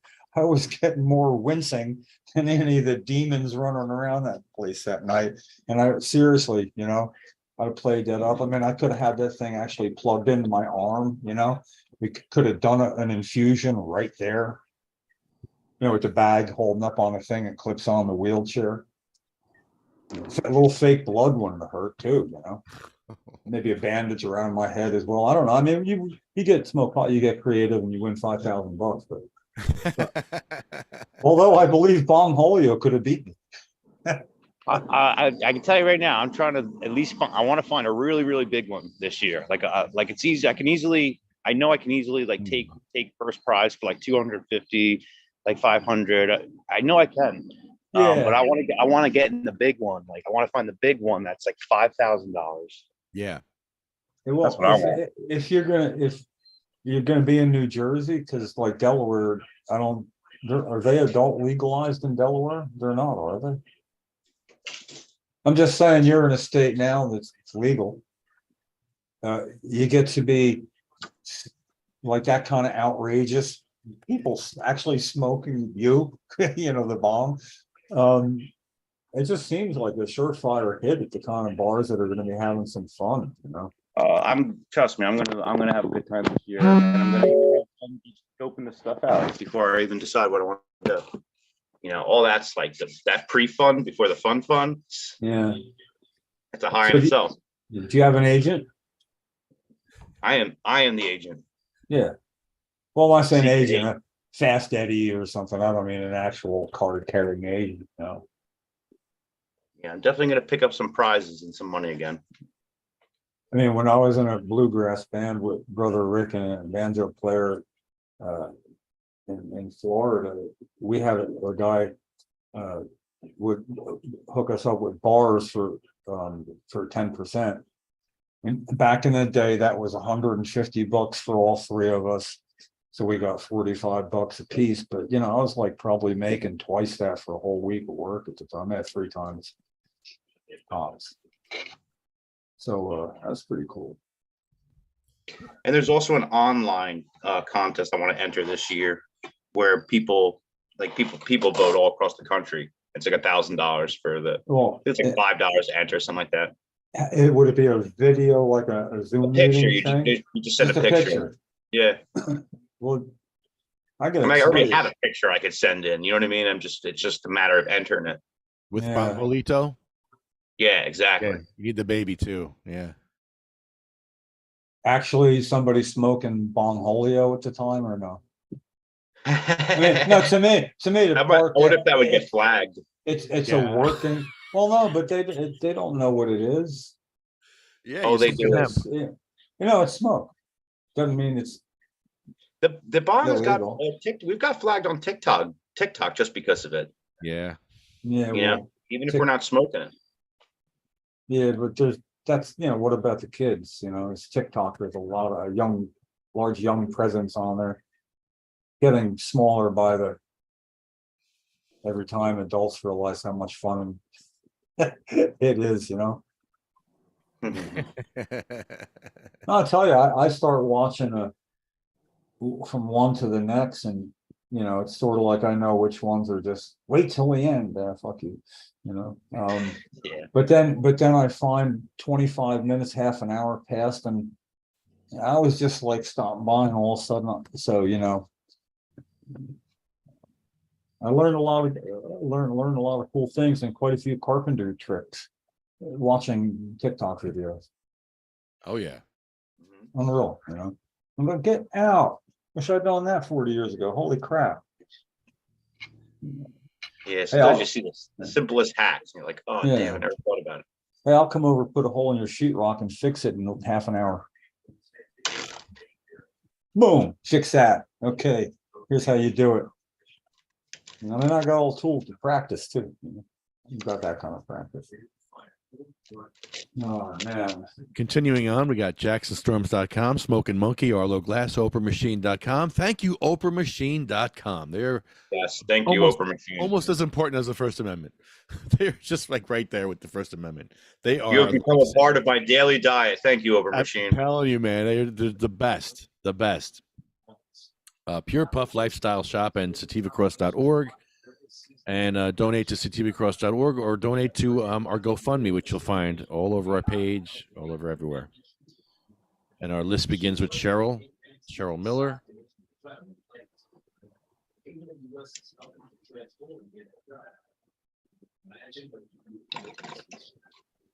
You know how small this list used to be when I had the first vigil for patients who passed before their time, where I met William Haney in 2005. We wanted to include Cheryl because he was memorializing 4 patients in Pennsylvania who had died before their medicine became legal. So Cheryl made 5. She was 20, added 20 or 25% more onto that with 5 people. How long is the list now? I mean, it's,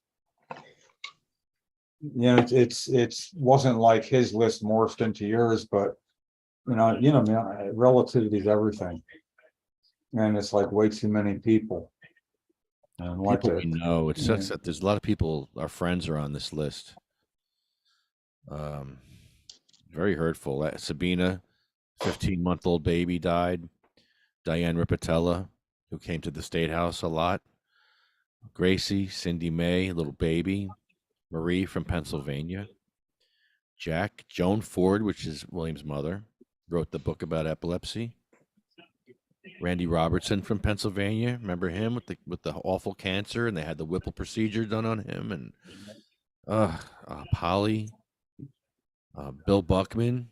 I mean, a great lawyer fighting for our rights.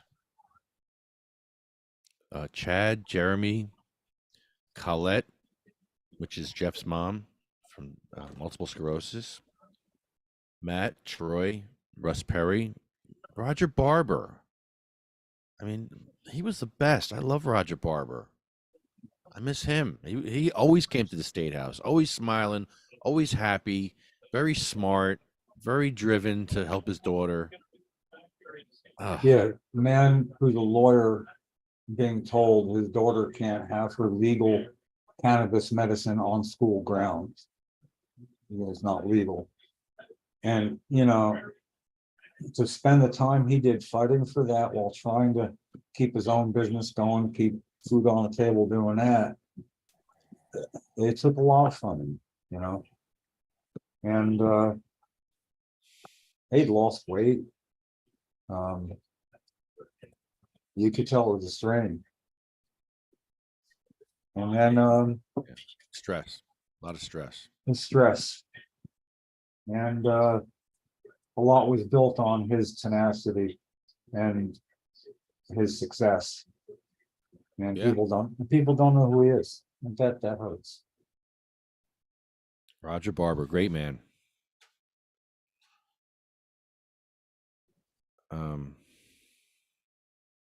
Jay Orletto. He's the guy who sings "Who You Want to Roll With." That's Jay. Oh, yeah. I sang that with him at the beginning of this show when you were getting on. I like that. Yeah, he called me a few weeks before he died, and he wanted me to tell him how to get off the opiates he was on.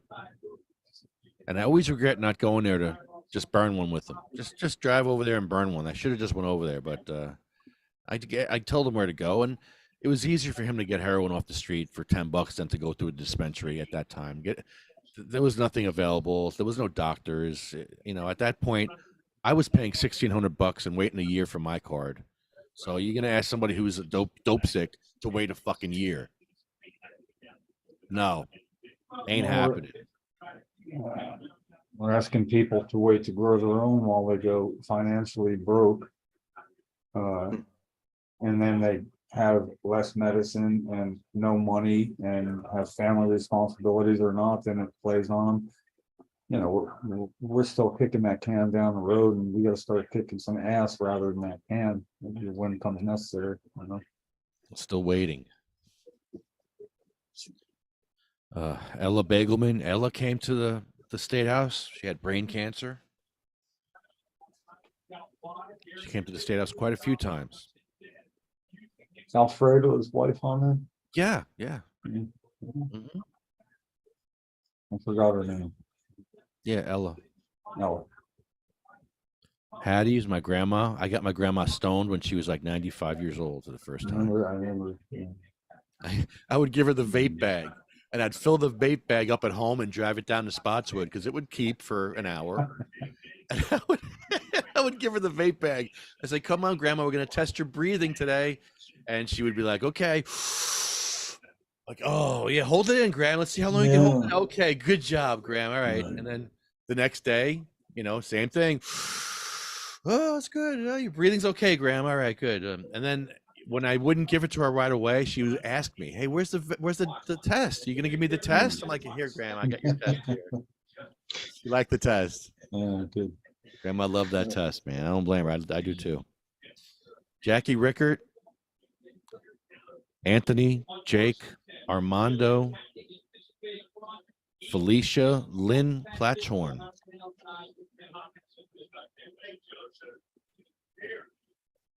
Dan, Sean, Joyce, Lori McBride. That's Mikey's aunt. Frank, Brian Kuprian. Kuprian, am I saying it right? Cooper, yeah. Kuprian. That was your buddy. Yeah. Sweetest guy in the world. Yeah. Man. He helped you with a lot of stuff, right? Wasn't he helping you with activism or something? Oh yeah. Yeah. But he raised his family in that, in that spirit that his 16-year-old and 15-year-old son would come to the Harvest Festival Freedom Fair. And That's right. yeah, Yeah. and it wasn't, they just weren't there smoking pot, they were just there having fun. I mean, I'm not saying they weren't, it's just, and he didn't care, but I don't know, it's those moments you have with somebody where his son comes up to him and he says, he couldn't find his brother. He's like, what do I do? And Brian looks at me and goes, you believe this? Well, I don't know. What do you think you should do? You see, the phones didn't work. There's no cell service. So he couldn't simply do that. And he honestly needed a suggestion. He goes, well, I have an idea. You don't want to keep walking around, because if he's walking around the same way as you, you're never going to see each other. So if you walk around once, walk around the other way if you're going to do it again. And he's looking at it, Brian, with such amazement, like, you're the smartest guy in the world, Dad. You're a genius. But it was Festival just right. genius. It was the way he treated his son, just like that middle of the road perfect, and he raised his family right. And, I come out, I see a picture of him, I miss him instantly. And, oh yeah, speaking of Robert Platshorn's wife, he died this year too.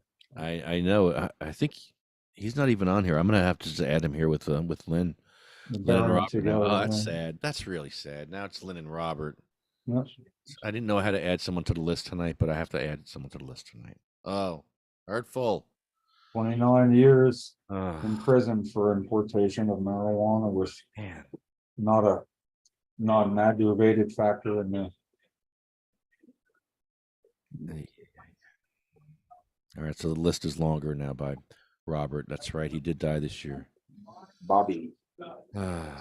You can call him nice Bobby. Guy. Nice guy. Flo, Thorne Peters, Frank and Lorraine, Terry Harris. We all know Terry. Great guy. He was a really sweet guy. I can't. It's hurtful. He was young. He was too young. He had diabetes, and whether he wasn't taking care of it or he couldn't afford to take care of it, the fact was his levels were like 600, and when he went to the hospital, they were like 1,000, and you can't recover from that. It's just your blood sugar; it can't go that high. And he was young. He was in his 30s. And insulin, they did put a cap on insulin. But at the time, even if you have no insurance, how are you going to afford this stuff, this insulin? And it's very difficult without insurance. Even with insurance. Yeah. Charlotte Figge. A little bait. How old was she? I mean, a baby, a child. Good child, but Well, what was she? 12? they're probably 12, 13 or so. Yeah. I think she was maybe 8 when Charlotte's Web became Yeah, that's a right. national thing. And it was because of her that Brian Wilson and company could bring I forget names, Vivian to Colorado to That's right. start medicating on Charlotte's Web. And that's- Cher Ford McCullough, Mm. Jay Bird Brennan, Michael Dillon, Marley Sheen.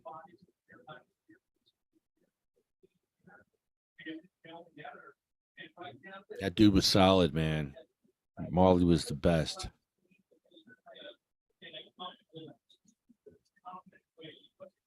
Colette Carroll, that was hurtful.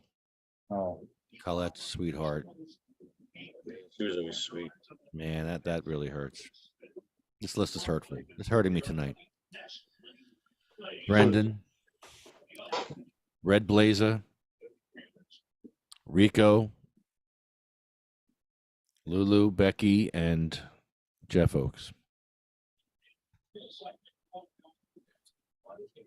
Yeah, if Jeff could see, I know he's looking down right now and seeing all the shit going on with Lavalette, and I know he's proud of me for standing up for my rights. Man, we're all And proud of you, and man, Jeff is just loving this right now. I know. yeah, you stand up for everybody's rights. Don't sell yourself short. Dude. I rely on people. I rely on people like you to stand up for my rights. You know, I'm about to dance. Jeff's one of the he's probably the only person that's ever passed that I can think to myself, like whatever's going on in my life nowadays. It was funny the first time I even like tried to do this, but like, have the conversation with him as if he was still here, after his death for a while, I'd never done that. I don't even remember who said that to me. Someone said that to me, like, why don't you try doing that? I don't know who said that to me, but ever since I had started doing that, the bond was so incredible that it's like I do know what he would say. I do know the conversation that we would have and how it would play out. Yeah, I know it enough of a percentage where that special bond is as if he was still here. So I know what he's saying. I know what he's telling me, and I know he's proud of me.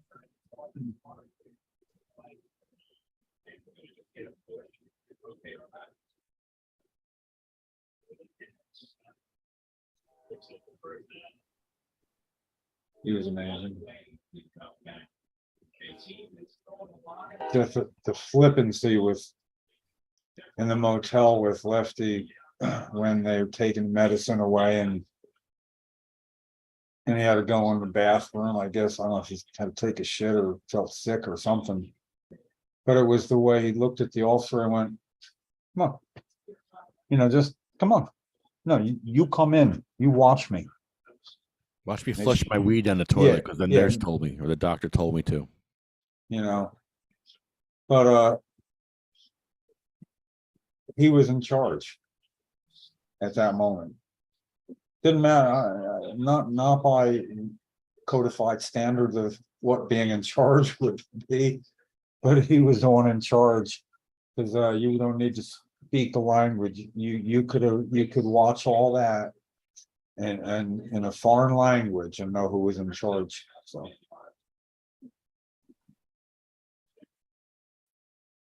those cops actually lied in our favor. They lied for us in a good way. In a good way, because the nurse wanted me to erase the recording, and the cop comes over and he says, "He saw the big picture here." And he saw me. He looked at my camera. He says, "Oh, he erased it." I didn't erase shit. I was thinking about what the heck I was going to do and how was it. And he just said, "Oh, he erased it." I was like, "Oh, this cop knows somebody with cancer." they walk among us. Mm-hmm. That was very wow. That's never happened to me Yeah, before. we went to West Long Branch and thanked the cops. We did. Good move. They were helpful cops, man. Yeah, because that was Mama's Hospital. Yeah.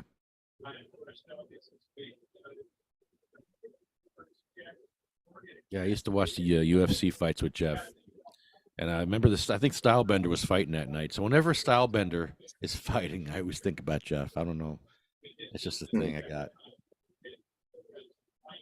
Well, I'm glad we got a picture at Monmouth Park at the racetrack at the end of that pivotal day. Oh, that day was epic. The That day was hippie epic. fest. Oh, wow. That day was epic. It really was. Really was. I mean, it started out with me, well, being pretty high. And having brother Rick with his thing there. And I'm no stranger to putting a few small bets on it, a tracker, especially in simulcast. Couple ponies. But when I hear somebody calling out my name with urgency, turn and see Lefty, and the first thing he says is, "Yeah, they're going to arrest Jeff. Come on." What? We're hustling there, and I can't put you. What? First of all, hi. What are you doing here? You know. And what's Jeff doing here? Yeah, this is and why is he about to be arrested? What's happening here? All that. Don't ask questions, just come. Yeah, so he of course told me on I have the no way time over, for any brief. Let's go. It was 30, 40 seconds. It wasn't like they were right around the corner. But with what Lefty told me, and as soon as we could see them for a little ways away. There's the three authority figures standing about 15, 16, 17 feet away from everybody else, who was like, there's like a table there, but it's not like sitting, it was just like there. And they're just standing there, but they're not writing things down. They're just standing there waiting, And so I came, got my card out, and I went walking over with a card. I guess I was assuming they might think I'm a lawyer and kind of put them on notice. And now at that moment, I didn't realize, I wasn't there with Lefty when he saw you. So now I just see Jim Miller walking up, just taking over. Just taking over. Yeah, I'm about to watch Jeff get arrested. Oh my God, what's going on? And there's Jim Miller. Before I walked up to them, I stopped and I said to Jeff, all I need to know right now is, how do you feel this worked out, satisfactorily or not? And he goes, oh, it worked out good. They did good. And so that's all I needed to know. No particulars. That's when I'd take my card out and go walking over and explained who I was, and that very rarely do we see proper procedure in effect. And you guys did really good. I trust you'll make sure that all the other security knows about this like right away. Yeah, they will. And it was done. And then it was like, okay, what the hell happened? And then how sweet Jeff was when the guy came back and said they went out and talked to the one who tried to grab his joint. She was affiliated with a band, probably their agent roadie get five. There's the picture. There it is. Oh, he has it. Yeah. Hold on. Hold on, let me see blow it up a little bit. I mean, really, it's like a piece of history. Look at that. Look at that. Great picture. Look at the face. You can look at the faces right on down the line, all except one. And little blur on. Yeah, I love that picture. I do too. My Jimi Hendrix shirt still doesn't have holes in it, but you can't read it anymore with that one there. So that was a little while ago. Yeah, that was just amazing. And then later on that night, I don't know, I think it was like a reggae sounding band was on after dark. And I went up and I had Big Fatty, and I just started smoking it 15 feet from the fence. There was a few people around, and there's uniform security, like 3 or 4 people over. And I was just like, yeah, and everybody was sort of like ready to step back.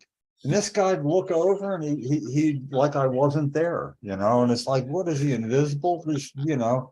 That was like on the back of Jeff right there. I got to do that. And I did it. People thought I was important or crazy or something, you know, and I left, I was back there later some other time too, and it was just nice to be able to go out and sit down on a bench and not have to look left or right, you know? Yeah. Long way, so, yeah. We'll have a big party one day, you know, we'll have to figure out where it is, you know? Oh, and yeah, like when court case eventually for you guys gets worked out.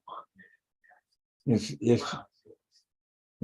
it's not bad for outdoor weather, which is meaning not freezing cold or snowy or hot, whatever.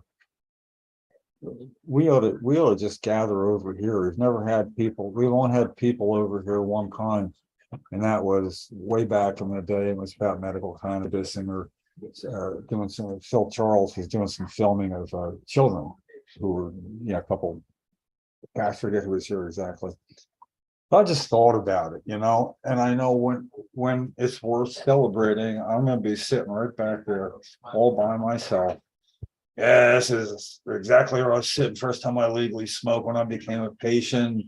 All this lattice I put up here so nobody could see me smoking, you know, and it was, I could take the lattice down now, don't matter. It's, and I'm getting older and I'm feeling good, but I've never had a gathering of my friends, you know.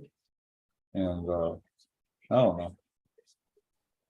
Like to do it, plug the instruments back in, have a rotating, little bit of fun with that, make some noise. And maybe you know, a pot party. It's legal. Woo woo.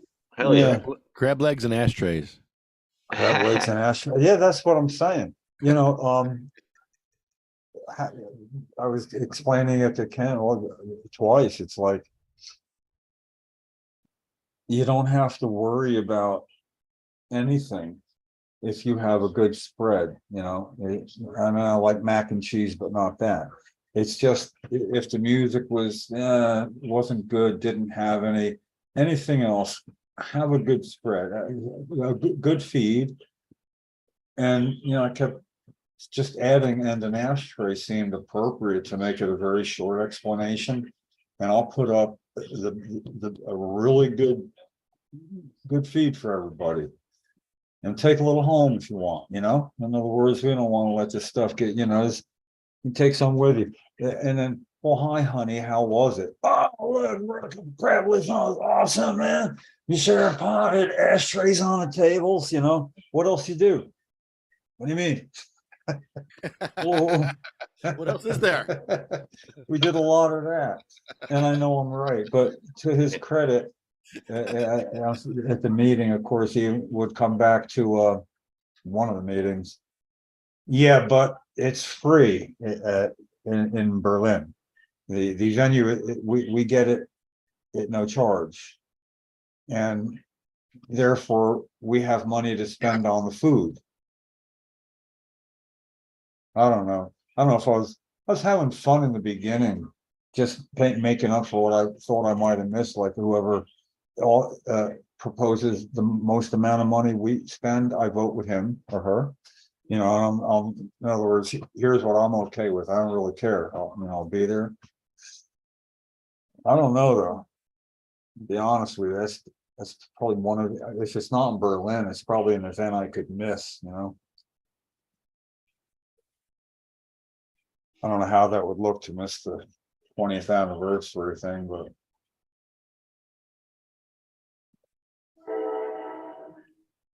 Did they figure out the spot yet or no? no, it's gonna be sometime this week. We'll know more about the suggestion for Trenton. I'm pretty sure it was. And if it's gonna be there, I don't have to do anything, because my offer is to help. And if you wanted to have musical entertainment, the hippie tribe, you know, I'd ask them for advice, and then they could just simply call, you know, I mean, I love the music they have there, and they could probably, it's not that banging loud. They know how to drum short strokes, you know, and keep it a proper volume. But besides that, I'm not going to try to do that for Trenton. The idea, it was never real smoky in the room. People were outside because, there's a little area outside there anyway. It's just, it's fresh air. But it's not like a bunch of people sitting around and all smoking all the time, like you would see at a festival and a room full of people. That's exactly it'd be going on. Like a sesh, like the Yeah, sessions are not that. yeah, it's just people chilling out, and good food in an ashtray. That's it. Like every table wasn't smoking and had a dab rig, like No. the parties we've been to.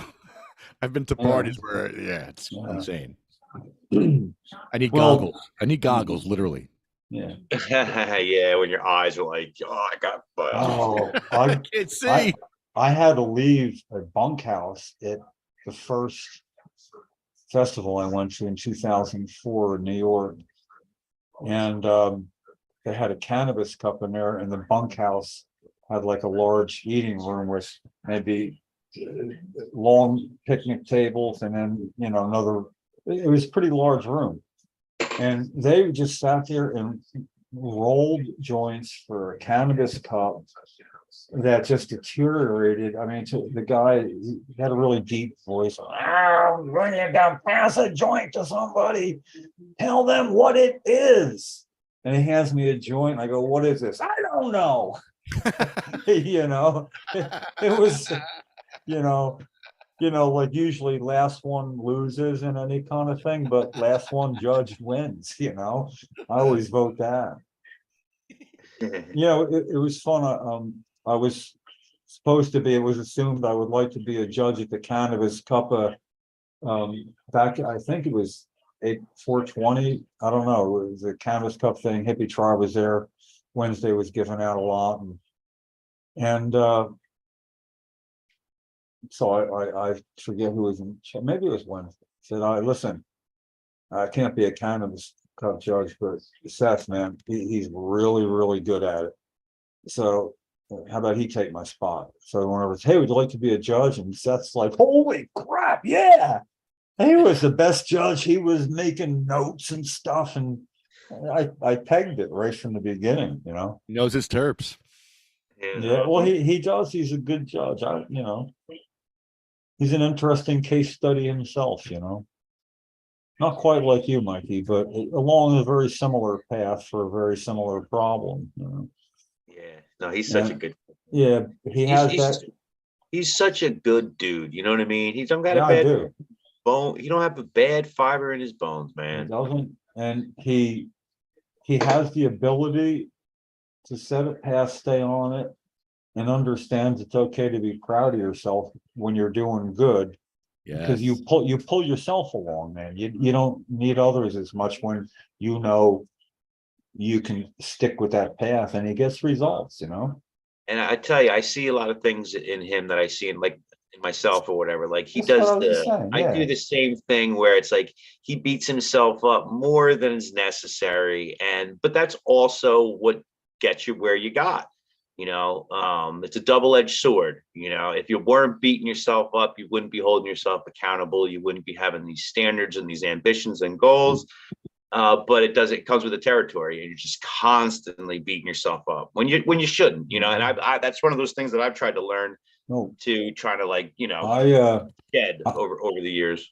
I animate sometimes, and I know it surprises my better 2/3 occasionally when I'm like, I go, geez, I don't want to, whatever I'm about to do something. I don't want to. You just go, well, why are you?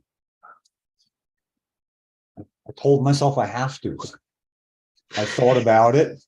I came to that conclusion, and I don't feel like arguing with myself anymore. So I'm just going to goddamn get it out of the way.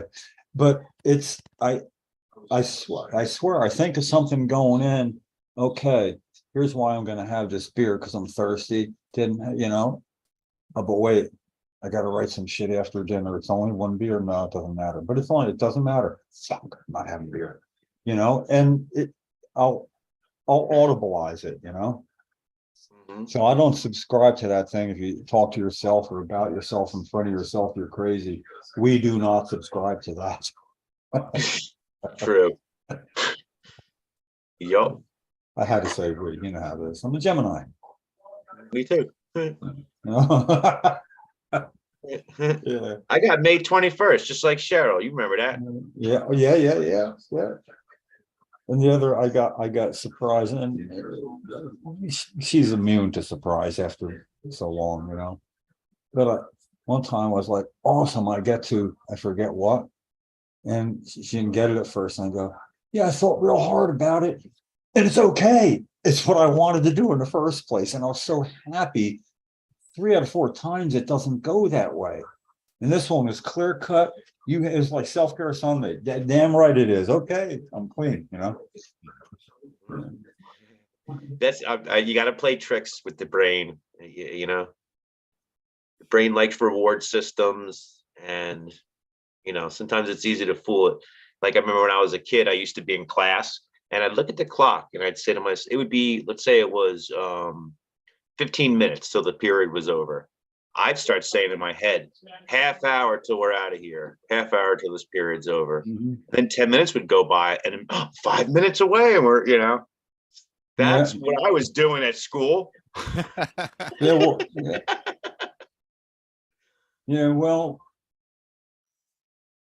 I don't know. I play with the clock in different ways, I guess. At a language lab where you'd have headphones on. Back in the day, a language lab was everybody heard the same thing from the teacher, but then she could talk with just you with your thing on while you're all verbalizing, you're listening to a recording, and she'd listen in at you all, you know, do that. So it was like, without being like crazy about looking at the clock, the second that it strikes 8 minutes after 1, when it goes right on it, everybody go like you got a shot. And we got out of language lab that day, and we had nothing else scheduled, so we just sat around and talked because she didn't want us to put them back on anymore. Yeah, I was messed up even then. I used to look at the clock so much. I even remember one time a teacher calling me out, said, all you're doing is looking at the clock. I developed a skill. That shit hurt. In the hospital. Yeah, clock, nothing else to do. You want the shades up? No. Why would I want to see sunlight and I can't be in the sun? No. And then I would get so good at looking at the clock and closing my eyes and counting off the seconds for a minute. And I would get within 2 seconds. I mean, it's like a song, a dance you're used to. And I would do it like that, you know. I'd have conversations like, oh, you know, this curtain, you close around here, see the design where there's like this many like little stop sign looking things together. Yeah, there's approximately 23,480. You know, I count them and I do the math and I keep, but it was the clock watching. Yeah. Actually, they did a thing on that in The Sopranos, so it's not unique. I don't know if you ever watched The Sopranos, but one time a guy is on the lam, big heavy set guy, and you know, and he's doing jobs like carpenter jobs for somebody. I mean, he's a freaking capo trying to keep alive, you know, and he's doing work for somebody, and the whole thing's in his head. Don't look at the clock. Don't look at the clock. Okay, because if you look at the clock, it's going to be too. And it went on a minute, and he looks up because he's thinking maybe it's getting close to lunchtime, and it's like 10 after 10, not even near 12. And he goes ballistic. I mean, he just starts breaking shit and he walks out and he's all done. And he went crazy. So keep your clock set fast. Like 5 minutes. Do you keep your clock set fast anyway? No, but I, not like 5 minutes, but I always make sure that like if I'm changing one of my clocks to like for instance my stove, right? I had to redo the clock on it. And I looked at the microwave and I did it 1 minute after. I'll always do like 1 minute after, so I'll think that maybe it's like a minute or two later than it actually is. So if I'm like programming whatever clock, I look at whatever the time is and I just go 1 minute after, which really doesn't make any sense. Well, you know, there's really no value to it, but in my head, I'm thinking that if anything, I'm ahead a minute. A minute. Well, which is a we live in bizarre whole value to put on your life.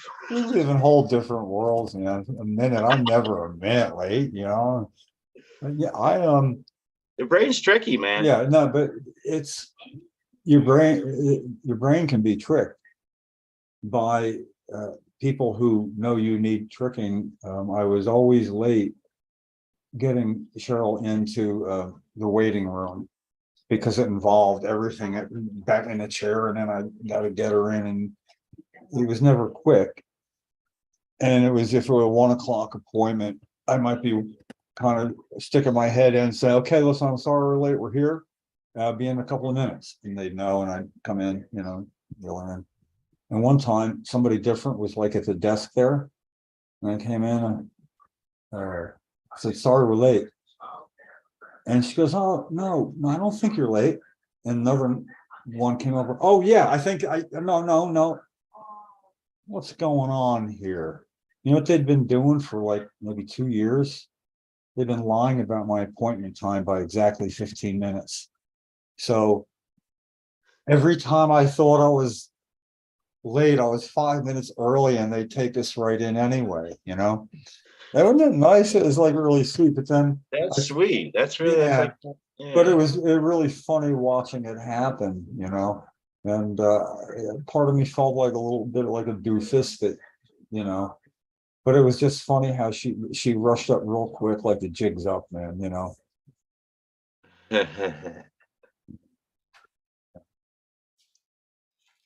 Tell me our list is over, please. It's nice talking after to not leave me feeling totally like shit, because I'm not gonna write another word right now. I'm gonna go watch some football, I think. Yes, sir. It's halftime, and we're gonna. I made a dollar bet on Facebook, because I'll make a dollar bet sometimes. I mean, if it's on FanDuel, I'll win $120 if the Eagles win 34-17. Oh, really? I love bets like that. That's so much Yeah. fun. Yeah, it's like a buck. Long shots. Yeah, Yeah. exactly. Yeah. Love it. Well, you know, pick an exact score. They got a whole list.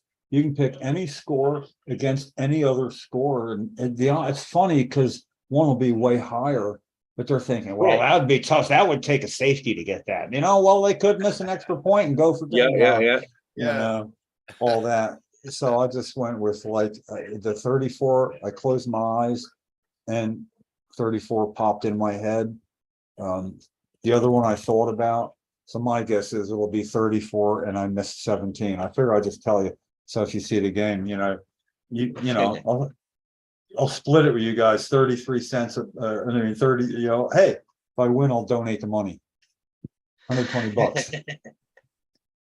Well, that was also another thing at Monmouth Racetrack. Maybe next year, Sativa Cross, get one of the outdoor picnic areas. Because 501c3s, you can have your thing. Steve Cross would be broadcast, you know, on the scoreboard. Oh, And some even get to have their picture taken with the winning horse, you know, at that. But mostly, there's other people there, and you got hot dogs and stuff, and you're smart, you bring way more than you need, and you start giving free hot dogs, like feeding the pigeons, and they hang around and they see what you're all about. And then you say, listen, we do accept live tickets. And then they go make a bet, and they come back and give you a live ticket. If it wins, you get some money. If not, you know. But it just seemed like a fun way to have a fundraiser. You could donate money, or if you're gonna buy something, buy the same thing for us. You win, we win, you know. Oh, that's cool. 21-10, I just heard the score. 21-10. I'd like to try Wow. to raise funds to get a bench at 21. Monmouth Park with Jeff Oaks' name on it. You know, they have those benches there with people. I mean, I'm sure it's a lot of money. Oh, yeah. You know? 21-10. Okay, 13-7. If the game goes 13-7, and I've heard a score is 13-7. Those are not unusual numbers. Touchdown, 2 field goals, touchdown, $120. See, already it's fun. It's $1. Yeah, exactly. You know, Micro gambling. I got a 12-team parlay going this weekend. 12-team Oh parlay no, for What is 50, that? That's $7 outrageous. for $7, and I'm going to get like $53,000 if I win. It's stupid. It's just stupid, but I did it. Yeah, no, but Awesome. it Awesome. make it, but it's kind of fun to get something on the a 3-team. You get 6 times your bet. Yeah, 3. It would be 8, and they take 25%. I mean, you can calculate but it gets really a lot when you get up to. I've never seen higher than doing 10, but I've had some luck with 3 and 4 game parlays. It's like the superfecta. Play the superfecta. It's like $1. You could win like frickin' like $30,000. Well, the thing is about a superfecta though is if nobody wins it, the money in that pool goes to another superfecta. I mean, if they have like the pick 6 or like a pick 6, the winner of 6 races in a row. There's got to pick 6. A lot of times nobody wins, just like the lottery. They take 25%, and the rest of the money goes into the next pool to start it.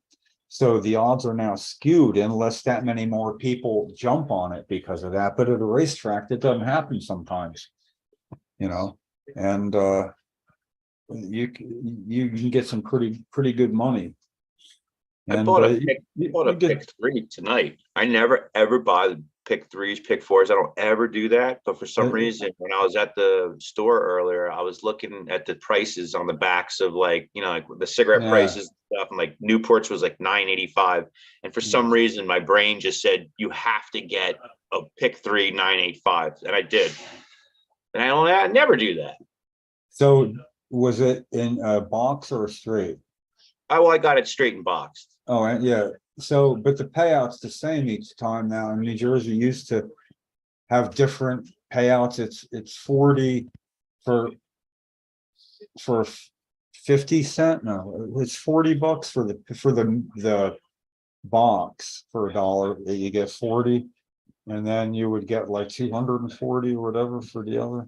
Well, it's weird if you go online and you look at like all of the numbers and like the payouts are they're different. Like some of the pick 3s depended on, I guess, how many people bet on that. That's I thought this year New Jersey went to they take 40%. I mean, they take 60% and they use 40%. It's the worst odds of gambling against the house known to mankind by a lot. I mean, seriously, they get 60, you get 40. So basically, if the even odds thing said it's 1 in 1,000 of picking the right 3 digits, but you don't get 1,000, you get 40%. So it'd be 400. Now they went on an exact how they do it before, and I don't know. I thought they changed it over because Kathy buys the same numbers. Maybe they did. I mean, I used to. But it's fun when you pick it right. But I'll tell you what's just kind of fun. Find 9 other people, and whatever daily number is, like a pick 3 and a pick 4. Everybody gets a number 0 through 9. You count your number. First one to get there's 10 times wins everybody else's $5. So much better odds. Yeah, it's 100% odds. Plus, it's with people right. So it's kind of fun because you got a list of who everybody is, and where they are, and maybe your number is 3, and it got 3, 3, 2, and 1, 4, 3, 3. Oh, When I used to play poker, I used to have a bunch of friends. We were playing poker like all the time back in the early 2000s when the poker craze like hit. And we were always doing all sorts of like side bets and sides. And we would do stuff like that all the time. Everybody throws in $5 and you all the number, and then, you pick the number, just stupid stuff. Then you get knocked out, and then there'd be a side game going. There'd be 3 games going at once. The main game finishing up and 2 side games happening on the side. Yeah. I was going to sleep and I was seeing hands, cards, the flop, the river, the turn. I mean, literally like I'm playing too much. Now, my brother Rick plays online poker, not a lot of money. It gets him $5 games, but he gets to the top a lot. You know, he's got the kind of patience, he can do it while he's doing other stuff, you know, kind of get it down. Then he entered one at the firehouse, Silverton Firehouse. They had a one and he won.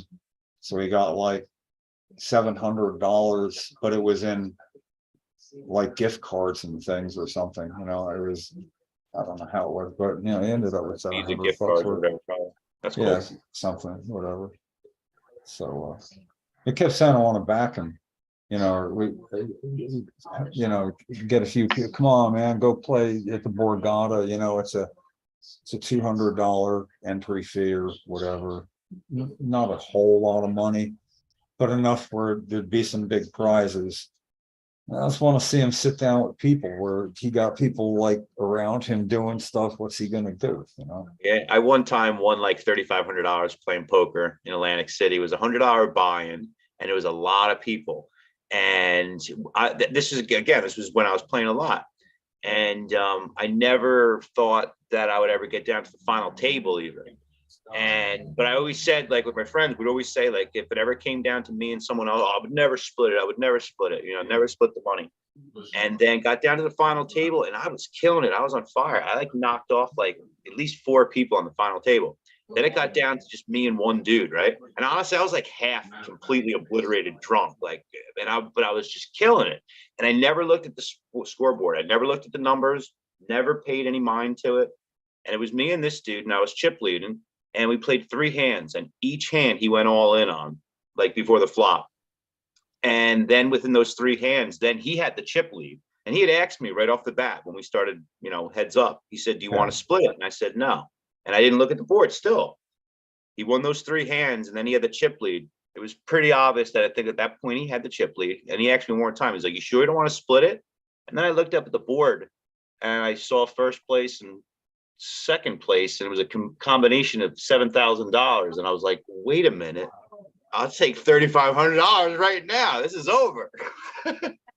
That's the way to go. I mean, how do you go? I got nervous once I looked at the board. I was like, this is the kind of money we're playing for right now. I didn't even realize this. Yeah, I never had a because only the top 10% get paid, and you know, when you do a tournament like that or whatever. So once that final table, the money was jumping big time from 6th to 7th, you know, 5th or whatever. Big time jump. I don't want to hold you with any kind of stories, but just so you know how much fun it is in a weird situation to be freehold raceway by myself, and there was like this huge favorite, the kind of horse people would go to see, and it was a higher grade race. So I want to bet a superfecta, but then I bet a 4-horse box trifecta. So that cost $24, I believe it was. Anyway, you got to have 3 to 4 horses in the top 3, you know, so one can take a crap. Well, it's a 2-lap race on a half-mile track. They were just getting up to the turn of the home stretch turn. And at that point, 4 horses just started pulling away.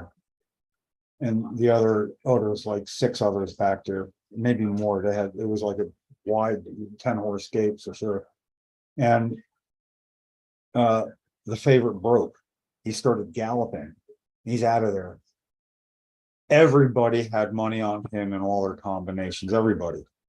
So the place almost went silent after this. Oh, and then everybody got just, it was just roar, turned into a sea of whoa. And when it got quiet, I had the other 3 horses. If they don't break, I'm winning. And none of them are the favorites, so they're all like 20 and 30 to 1 and shit, you know. So for that bet, it was over $1,200 because I didn't want to cash it, because I had to have somebody who paid taxes and shit cash it, because I was like, I don't exist as a real person. That's awesome. Yeah, but I had enough money to waste the rest and take that home, and my brother Rick cashed it and, gave me $80 and he refused it. But see, I couldn't cheer because everybody else's had gone into getting pissed off and swearing at the guy that broke and arms up and somebody, oh man, he's not going to be able to make that payment now. And there, all this was going on. And I was one of the very few people who was thrilled. And it got even quieter when they crossed and I started doing the touchdown dance. And I wasn't looking up at any of them. And man, I didn't even feel safe after that. It was just like, there's a lot of animosity for me, That came at a really good time too, so. Yeah, it used to be a family thing. Monmouth Park dad always take us there for opening day, and he duked a guy a 10 spot. I love the way he tipped somebody. He'd duke him. He'd duke him a 10 spot, and they'd get a real nice table, And we didn't do a lot of fatherly things together, But we did that, and he would never tell us what horses he would bet on. And then when he was getting old, he had to bring his oxygen with him and stuff. And we'd have to buy his tickets. And he never won. So we wouldn't pick our tickets until we knew who was going to lose. And he'd make his bets and we'd stand clear and win. Somebody would win while he wasn't every time. Yeah, I don't know. It's funny. He took it the right way. It wasn't mean, It was almost like that begrudging. Yeah, that's what I do, you bastard. And boy, was just like me. Yeah. Don't miss him. He tried smoking one time when even though he was on oxygen, just because he was like so nervous about his health. And he had the right to be. And man, I knew about edibles. It was just new to me. It was 1993. They weren't real popular. I mean, and brownies, And I thought I had more time to introduce it to him, I guess. And turns out I was wrong, so I never got to see how it would have worked with him. He's decent. The kind of dad that should have been extremely disappointing to me when you factor it all in. But it was the little intangibles. Sometimes he'd be proud of me for the strangest things that you'd think you'd get in trouble for. And now I know why. I mean, that time I didn't even know what it was. Managing a little league team, and my little brother was on the little league team, and I was this 12-year-old awesome baseball player, and there was actually stands with some people sitting and maybe 100 people watching, and this woman came by carrying a little kitty cat, and I knew she looked like Marilyn Monroe type. I knew that this is the woman that men like and women don't. And I had no idea why, really. Maybe I was 11. I mean, I know men, women, I get it. So I wanted to call attention to her because like men would like it and women wouldn't like them looking at her. I just knew that. I mean, I'm observant. So she's walking by and I wanted to get everybody's attention. So I said, hey, look at the pussy she has. Oh. Look at the pussy she has. Oh. Yeah, I said that. And I kind of knew it would be funny. I didn't know why. I just knew there was humor in there. This is going to work. And I was so worried by at first the look, the instant, oh my God, the reaction I expected. It was the exact like opposite.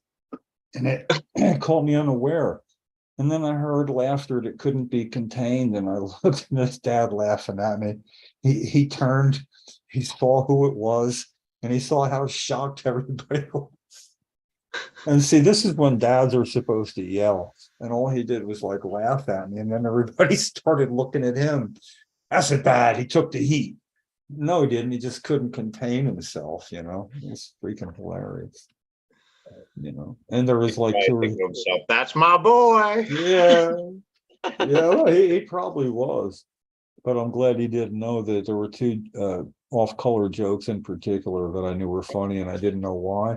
And everybody really laughed at my version more, but it's because they knew I didn't understand what it meant. By the way, I said it. Hey, you going to the party tonight? What do you say? Where? Right? In your mouth. Everybody's coming. I don't know why it's funny, but he would go to a party in somebody's mouth. Yeah. That's a good one. So I'd say, yeah, everybody's going to be there. Gonna be there. Yeah, and they would laugh and laugh, and I'd say, Jimmy tells that joke better than anybody. Hell yeah. Get it? They're all gonna be there. Get it? Yeah, and then one day it all struck me, and it was like a shrinking man. Oh my God, hide me. And she was hanging on the doorknob was another one, and I don't even remember what led up to it, but Oh my. yeah, I love punchlines without any context. yeah, well, that's one. I don't Just tell a punch. Yeah, just tell a punchline, and there's no context. It's great. no. Like Yeah. when you say like meat doesn't fart when you pull the refrigerator doesn't fart when you pull the meat out. Out of context, you don't know what the hell what's going on there. A refrigerator doesn't fart when you pull the meat out. That's an old joke though. No, I mean, I'm getting it, but I'm thinking, now I might not have got that till I was 14 or 15. You know, I had to sit down and talk with a friend one time in fifth grade. I figured I had to talk with him about it. And I said, listen, you know, one day we're going to have kids of our own. Yeah, probably. What do you do when they're grown up? And what are you going to do when you got a son, he's growing up, and he asks you about like birds and the bees stuff? What are you going to tell him? So he told me what he would tell his son. And I'm like, really? You're going to tell him that? Wow. Ew. No kidding. Yeah, I mean, you know, it was really tricking somebody into, you know, what's wrong with me? Ew. Wow. Nobody told me that. Yeah. Well, I also Wrong knew with that you? that's when I realized I got one of those jokes wrong too. You know? It might have been that. I don't know. All right. Well, listen, I'm gonna Guys, go we're catch. calling it a night. Mikey, let's end it here. They all right, see you next time. They went with songs to the battle. They were young, straight of limb, true of eye, steady and aglow. They were staunch to the end against odds uncounted, and they fell with their faces to the foe. They shall grow not old, as we that are left grow old. Age shall not weary them, nor the years condemn. At the going down of the sun and in the morning, we will remember them. All right, guys. Nice, man.